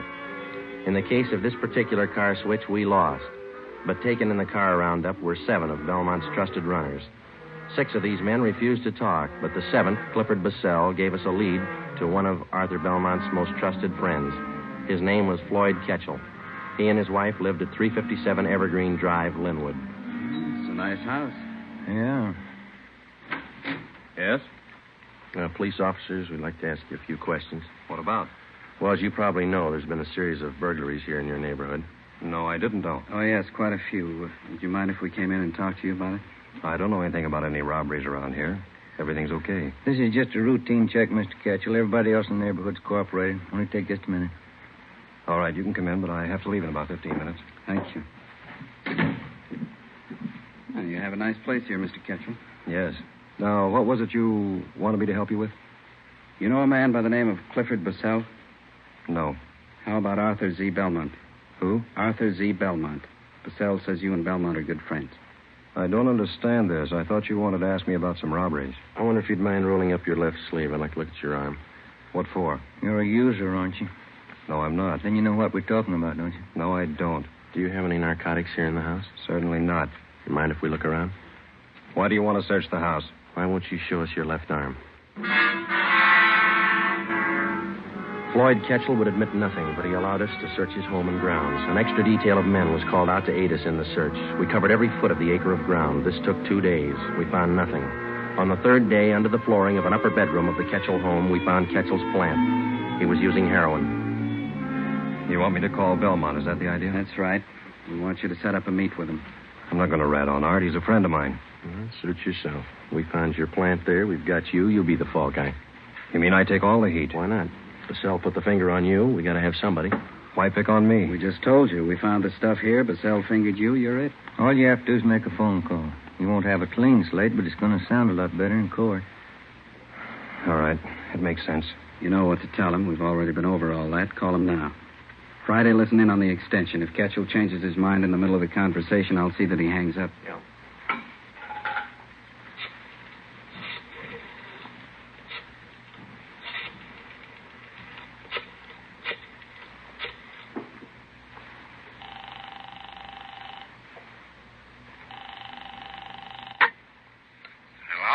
Hi, Art. Floyd Ketchel. Hiya, Ketch. Fine. How's Edna? She's fine, Art. Say, I got a friend on his way to Honolulu. Uh-huh. He wants to take a little package along. Gotta have it. You know him? Is he okay? Yeah. Old friend. You sure? Yeah. Have to be pretty careful. Got hit Wednesday night down the beach. Yeah? Who'd they get? Bussell and 6 guys from New York. Got off easy. It was a dry run. I didn't know that. Nothing in the papers. Hasn't hit yet. It will. How much do your friend need? Going to be in the islands for quite a while, so there's a couple ounces should do it.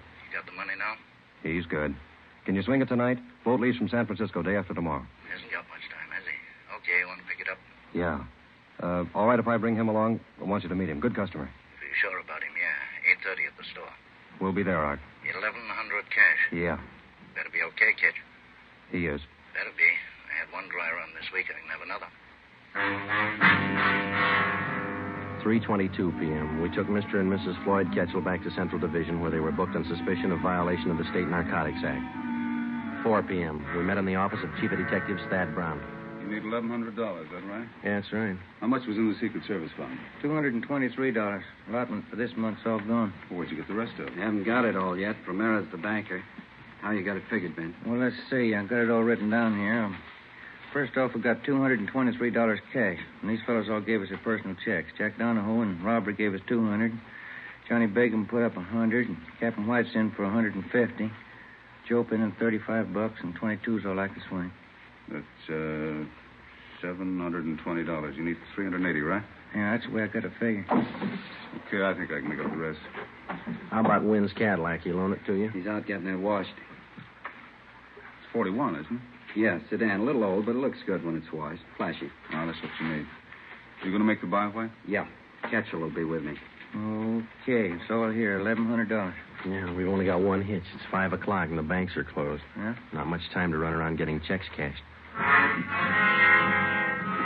It was 5 p.m. We had 3 hours to cash $720 in personal checks. We split up and covered every possible place in the city where we were known and where we knew they would cash them. By 7:45 p.m., we had the $1,100 in cash. The serial number on each bill was listed and the money turned over to Captain White. The scene of the meet was a hardware store on East 9th Street, which Belmont used as a front. Belmont's hardware was located in a small neighborhood shopping district. On Friday nights, the stores remained open until 9 p.m. Promptly at 8:30, Captain White and Floyd Ketchel pulled up in front of the store and went in. Ben and I waited in our car a half a block down the street. It was 8:35.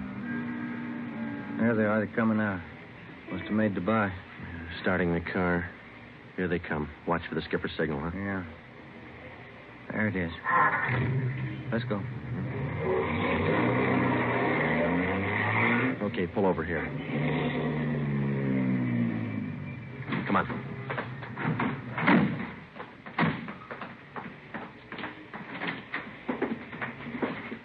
There's a clerk back there. You see Belmont? No. Yes, sir. Can I help you? Mr. Belmont around? No, sir. He just stepped out. You sure? Yes, sir. He went out the back door not a minute ago. Bigham and Cassidy are out there, aren't they? Yeah, he won't go for it. Oh, there's Mr. Belmont. Mr. Belmont, these gentlemen want to see you. Running up the stairs to mezzanine. Come on. All right, Belmont. Wait a minute. What's that barrel? Watch it. Look out! Pushing that barrel down the stairs. You all right? Let's go. Come on. There he is. He's trying to reach that skylight. Belmont, get on. You'll never make it. He's slipping, Joe. Belmont!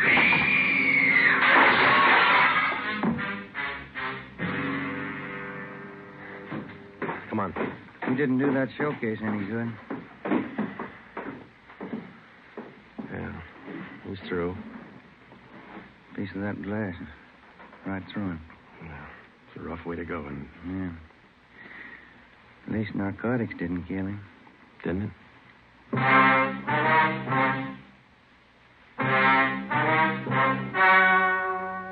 The story you have just heard was true. Only the names were changed to protect the innocent. On December 10th, 1948, trial was held in Superior Court, Department 87, City and County of Los Angeles, State of California. In a moment, the results of that trial. It's amazing how many long cigarette smokers are changing to Fatima.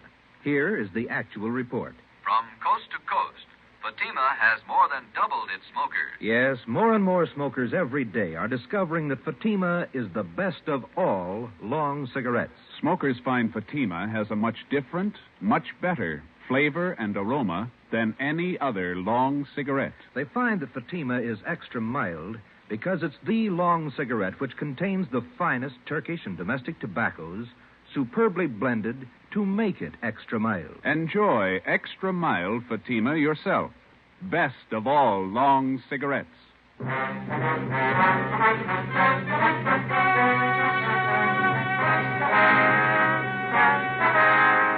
12 members of Arthur Z. Belmont's narcotics gang were finally rounded up by federal, state, and local authorities. All 12 were tried and convicted of violating the Harrison Act and the State Narcotics Act. They received sentences as prescribed by law and are now serving their terms in state and federal penitentiaries. You have just heard Dragnet, a series of authentic cases from official files. Technical advice for Dragnet comes from the Office of Chief of Police W.A. Wharton, Los Angeles Police Department. Fatima Cigarettes, best of all long cigarettes, has brought you Dragnet from Los Angeles. Be sure to hear Mr. and Mrs. Ronald Coleman in Halls of Ivy tomorrow on NBC.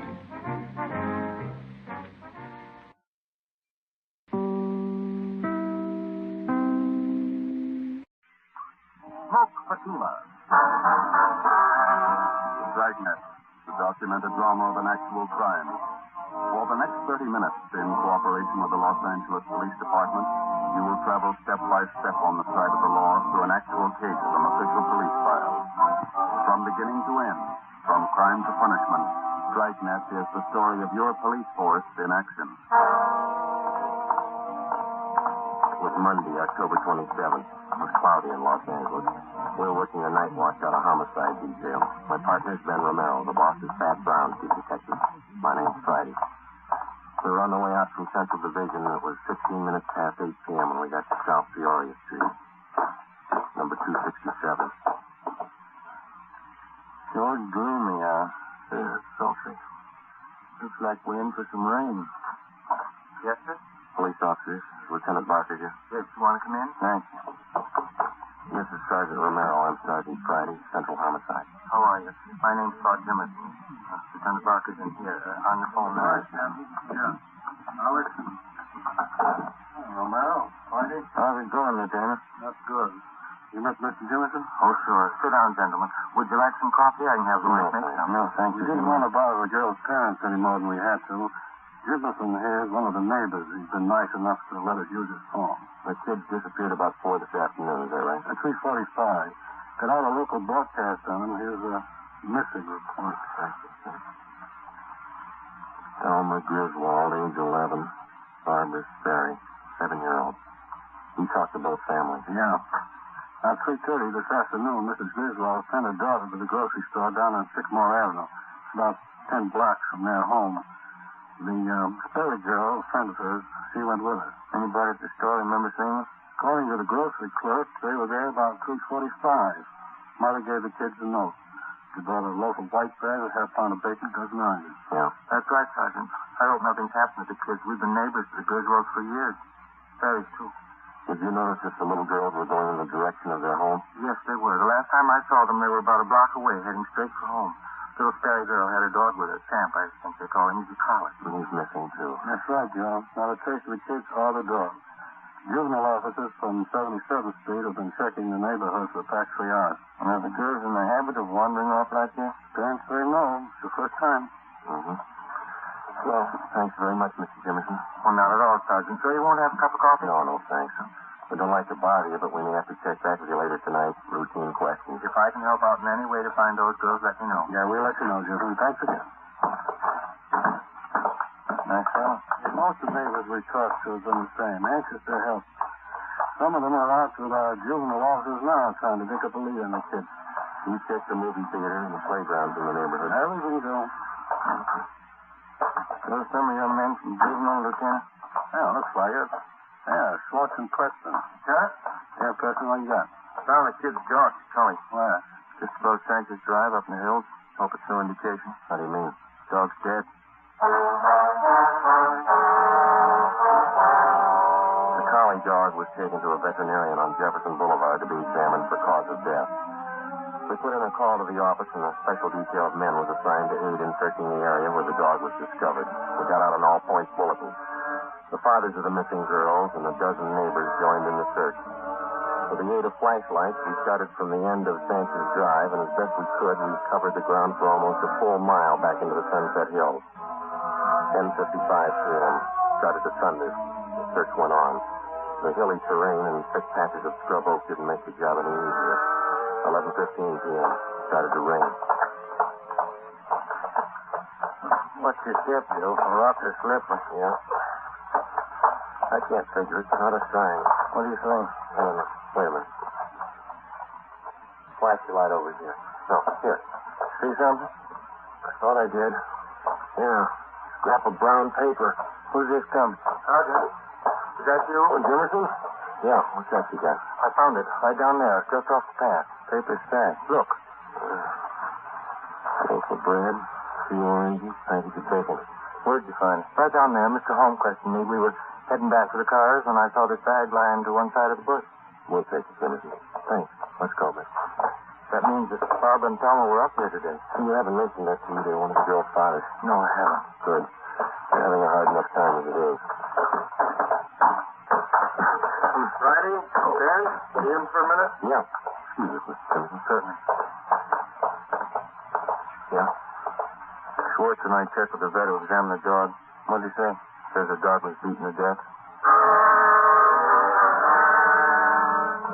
We made another attempt to continue the search of the Sunset Hills area for the 2 missing girls, but the heavy rain and the darkness made the job impossible. The rain had also destroyed the physical evidence at the spot where we had found the grocery bag. We went back to Jimerson's house and called the office again. Another detail of men was assigned to be on hand to help in the search when it resumed at daylight. Chief Detective Thad Brown and Captain Harry Elliott of Homicide were notified of late developments. At 25 minutes past midnight, we started to retrace the steps of the 2 missing girls from the time they left their homes at 3:30 the afternoon before. We covered every foot of ground along the route which the girls reportedly took on their way to the grocery store. We got the grocery clerk out of bed and interviewed him again. We talked with 2 elderly ladies in the neighborhood who said that They'd seen the missing children between 3 and 4 p.m. the previous afternoon. They could add nothing to what Jimerson had already told us. 3:30 a.m. It was still raining hard. We drove back to South Peoria Street and sat in the car. The lights were still burning in the homes of the missing youngsters, the Griswolds and the Sperrys. Jimerson asked us in for coffee again. This time we accepted. We went in and sat around the kitchen table. Glenn Chandler and Stendhal from Homicide, Lieutenant Barker, Ben, and myself. Jimerson's wife made the coffee. There wasn't much talking.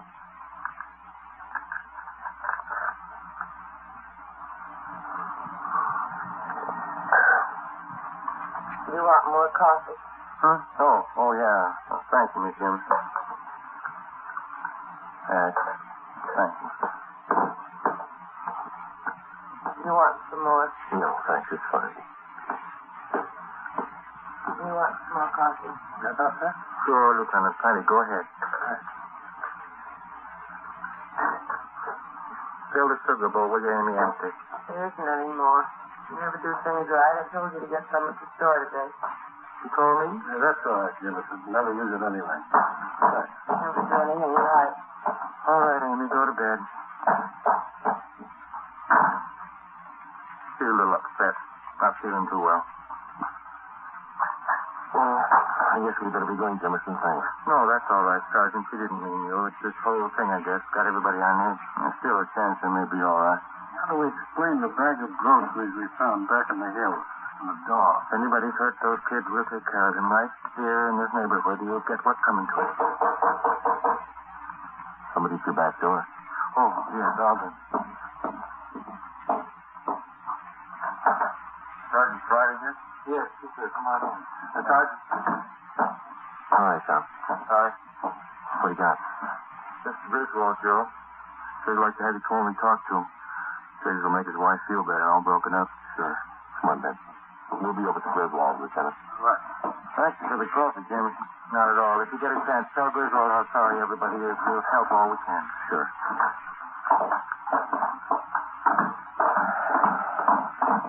Bad night. Yeah. Did you check by the Sperry's house, Tom? Mm-hmm. Mother's trying to get a little sleep. Father's still sitting up. There he is, by the window. Yeah. This is the Griswold home. Go ahead, Tom. Yeah. They're going to ask questions. What are we going to tell them? I don't know. They could be all right. Kids do funny things sometimes, maybe, but they don't murder their pet dog. Like a doctor, a lawyer, or an engineer, the police officer comes to realize that there's only so much that can be learned from his book. Time and experience make up the rest. The police manual contains no stock answers for the grieving wife who has just lost a husband in an auto accident. No firm but polite reply to the belligerent motorist handed a traffic tag. No words of reassurance for distraught parents of missing girls, ages 11 and 7. Whether trapping criminals or comforting parents, you find the right answer the hard way. There isn't any other way. We sat and talked to the Griswolds for a full hour. We didn't tell them about the dog or the bag of groceries. Until the fate of the two little girls was definitely decided, we figured giving them the information would serve no purpose except to add to their worry. 5 minutes past 5 a.m. Almost a full hour until daylight. It was still raining. George, maybe the officers would like some breakfast before they leave. No, thank you kindly, Miss Griswold. We had some sandwiches about an hour ago. Sure I can't fix you something? No trouble. No, sir. Thanks, anyway. Terrible night. Rain. And now, Helen, just a little while longer. We'll find the girls. It'll be daylight soon. Miss Griswold, some of your neighbors tell us that there were two strangers here in the neighborhood this afternoon. Yes. But that was earlier. Mrs. Nelson next door and I were talking about it. One was the gardener looking for work. The other one was trying to work. What time were they around, ma'am? Brookfield was here about noon. The gardener about 2 o'clock. Mm-hmm. How is your daughter about strangers? Does she make friends easily? No, not at all. Thelma's very careful about that. She's never go with a stranger, I'm sure. Why do you ask that question, Sergeant? As Found out something? No, sir. No, we haven't. It's just a routine check, that's all. I don't understand it. The girl. I don't know. It's saying something must happen. I know. Helen, you've been doing fine. Don't let down now. Joe? Miss Brown's car just pulled up outside. Thanks. Ben? Yeah? Thank you very much, Mr. Griswold. Miss Griswold. Well, thank you, gentlemen. Here, let me show you the door. We'll meet at the end of Fancy's Drive, Mr. Griswold, about 6 a.m. It should be light enough by then. Oh, all right. Oh, Sergeant, there is a chance, isn't there? Girls are all right. There's a good chance. You try not to worry. Come on, Ben. Thank you.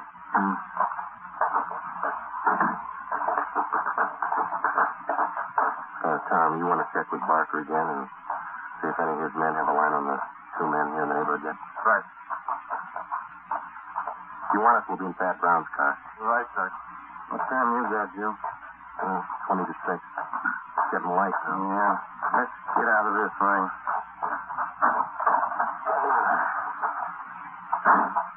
Gentlemen, you look a little wet. I could stand a dry pair of shoes. Still no trace of the kids? You heard about the dog and the bag of groceries? Yeah. Nothing else sensitive? No. It'll be light in a couple of minutes, and we can start searching the hills again. I ordered up another detail of men to help. They're parked up on Santis Drive. Captain Elliot's with them. Good. We can use all the help we can get. It's rough terrain. There's a lot of ground to cover up there. Did you talk to everybody in the neighborhood? Yeah. Parents, too. They help you much? Well, they told us there were 2 strangers in the neighborhood before the girls disappeared. We're having them checked out. Yeah. Griswold thinks the kids would be safe on that count. Says his daughter's afraid of strangers. Never goes near them. How much area did you cover in the hills last night? About a full mile, would you say, Ben? Starting from Fancy's Drive straight back into the brush. It wasn't too thorough. Not enough men, not enough life. You got plenty of both right now. 10 minutes past 6 a.m., Tuesday, October 28th. The search of the Sunset Hills area was resumed. 150 officers spread out over a 2-square-mile area with orders to probe every foot of ground. With them were almost 50 volunteers from the neighborhood. The rain settled to a cold, steady downpour. The mud was ankle deep. 8:30 a.m., no sign of the missing youngsters. 10:30, still no sign. Search went on. A neighborhood restaurant owner sent out 5-gallon jugs of hot coffee for members of the searching party. After 6 continuous hours combing the hill, still no result. Chief Brown, Ben, and I went to the car for a cup of coffee and a cigarette. Had me beat. Those kids wandered off. They had to come in this direction. Well, they couldn't have headed toward town. Somebody would have noticed them, sure. Yeah. No leads at all on that ATV you sent out? 2. They both fizzled. The youngsters up in those hills someplace. Gotta be. You two ready? Yeah. Let's go. Sure doesn't figure. 2 square miles. We've been over it twice. Go over it again. Find them.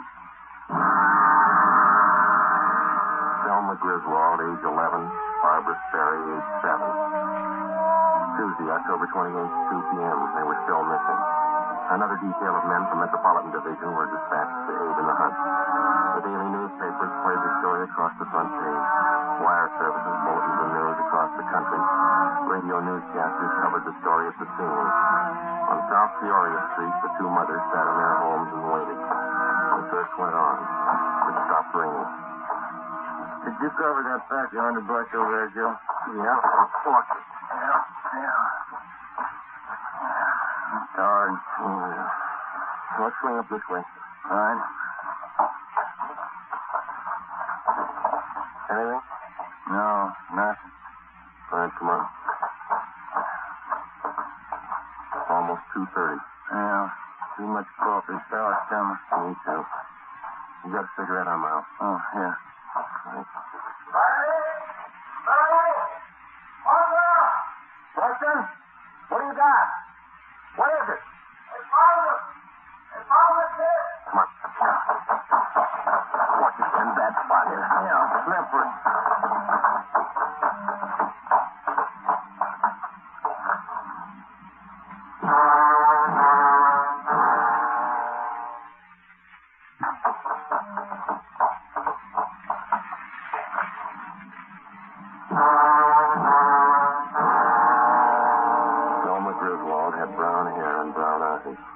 About 4 feet 6 inches tall. She had a bunch of wildflowers in her hands. Barbara Sperry had blonde hair and blue eyes. She held a bunch of wildflowers, too. Friday? Yes. Who found them? Emerson, some of the neighbors. Oh. Yes, Preston. Yes, sir? Get something, cover him up. Yes. Come on. Yeah. Been a cop 32 years and never seen anything like that. I hope I never do again. Must have been a maniac. Had to be. The lowest crime, depraved. Anybody call the crime lab? Yeah, the area's been cleared. Family's been notified? Not yet. I'll have to tell them. You want to come along? No, that wouldn't be any good. 2 lives. What can you say? Whoever did it ran up a big bill. They're going to pay it.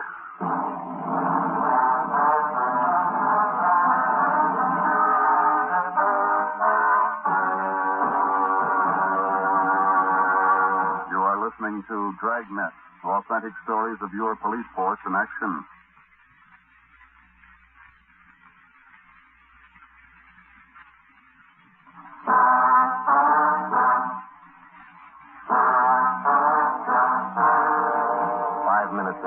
Were discovered, the hunt for the psychopathic killer was underway.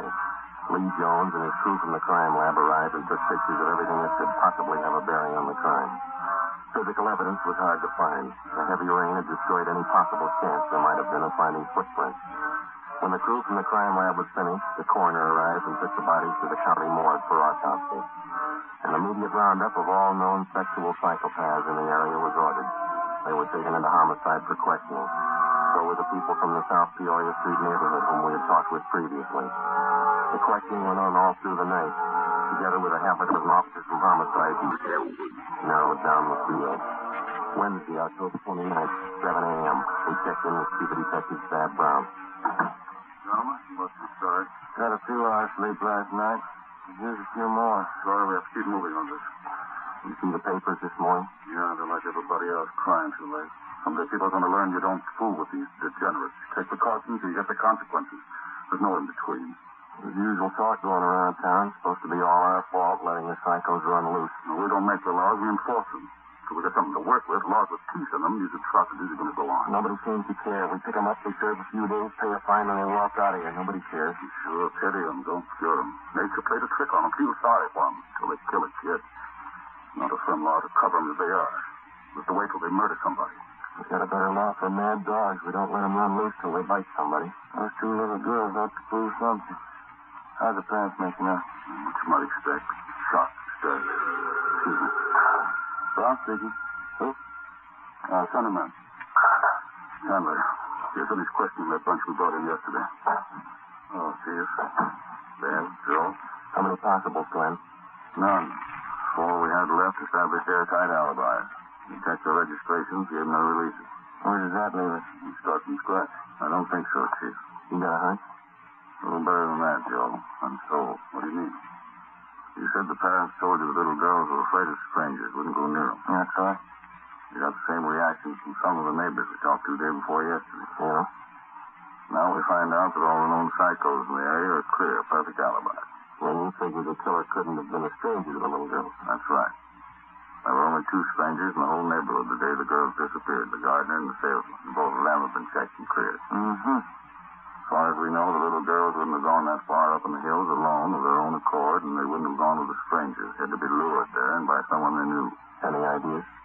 Could have been one of the neighbors. No, we checked every possible out there, Glenn. We questioned them a half a dozen times. So have I. There's one that might fit. Who's that? Claude Jimerson. Glenn Chandler had been a veteran homicide officer before Ben and I joined the department. He was tall, quiet, and reserved. He had a good reason for everything he did, for everything he thought. The 3 of us sat down and tried to put the pieces together. Number 1, Chandler uncovered a point that Ben and I had missed completely. Jimerson and his wife were not close friends of either the Sperry family or the Griswolds. For a near stranger, he showed an extraordinary interest in the welfare of the children after they disappeared. Number 2, Ben and I discovered that Jimerson's wife had an 8-year-old boy by a previous marriage. The child did not live with them. Mrs. Jimerson told Chandler that her husband had been cruel to the boy. He refused to elaborate. Number 3, Jimerson was the last person to see the children alive. Number 4, the bodies of the children had been well hidden in the underbrush. Jimerson found them. Number 5, Jimerson had bent over backwards to make friends with the investigating officers right from the start. As any veteran officer can tell you, that's not the usual attitude. At 8:30 a.m., Chandler, Ben, and I left the office. We spent the day digging back 15 years into Jimerson's life. We got back to the office just after midnight. Thursday, October 30th, 10 a.m. We checked in. Okay, Joe, all right. Thanks. Come on, Ben. Yeah.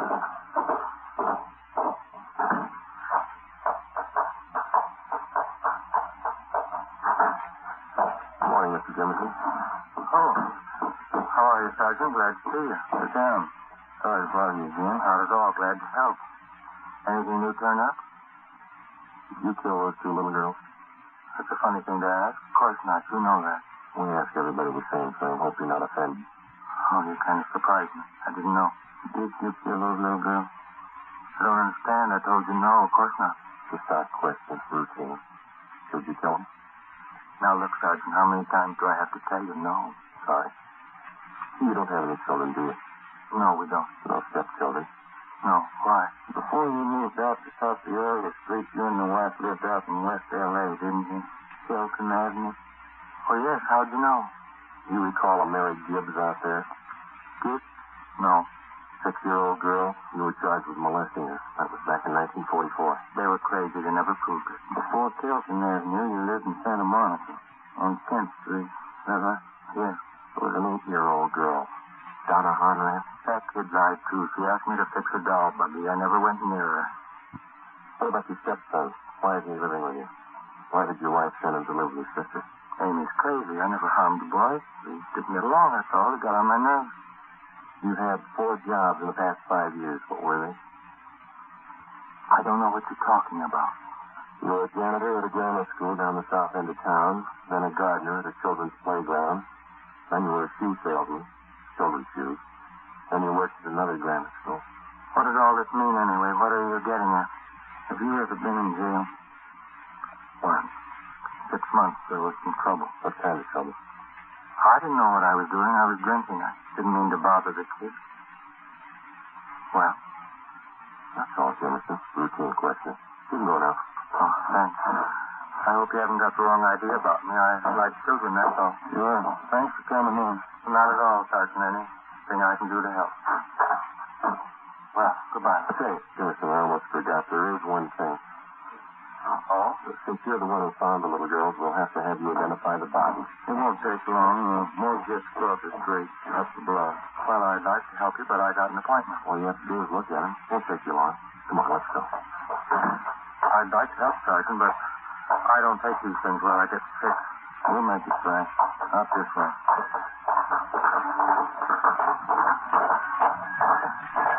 It's raining again. I'm sorry, Sergeant. I don't think I better go. Just identify them, that's all. It won't take a minute.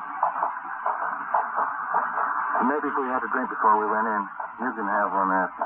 Watch it. There's heavy traffic. Yeah, life's We'll have to wait.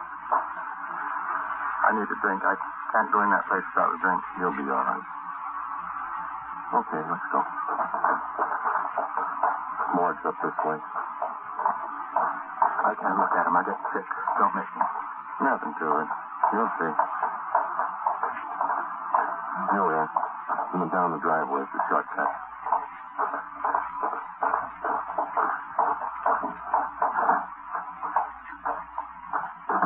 This way.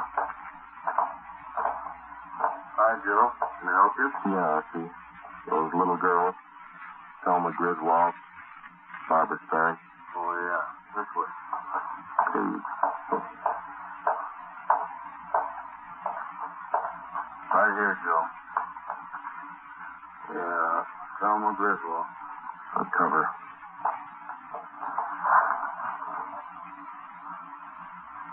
Emerson? Yeah. Thelma.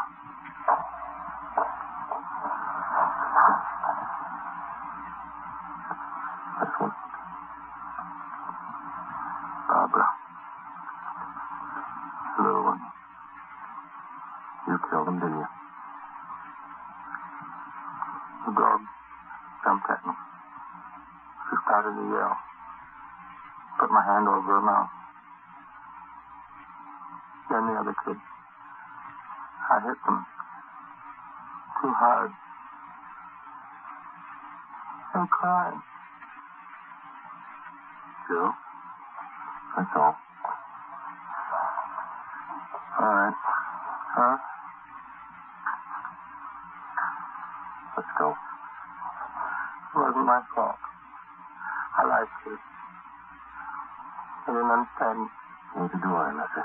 Come on.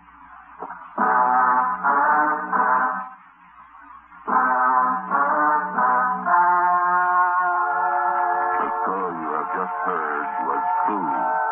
Only the names were changed to protect the innocent. On March 18th, trial was held in Superior Court, Department 87, City and County of Los Angeles, State of California. In a moment, the results of that trial. It's amazing how many long cigarette smokers are changing to Fatima. Here's the actual report. From coast to coast, Fatima has more than doubled its smokers. Yes, more and more smokers every day are discovering that Fatima is the best of all long cigarettes. Smokers find Fatima has a much different, much better flavor and aroma than any other long cigarette. They find that Fatima is extra mild because it's the long cigarette which contains the finest Turkish and domestic tobaccos, superbly blended to make it extra mild. Enjoy extra mild Fatima yourself. Best of all long cigarettes.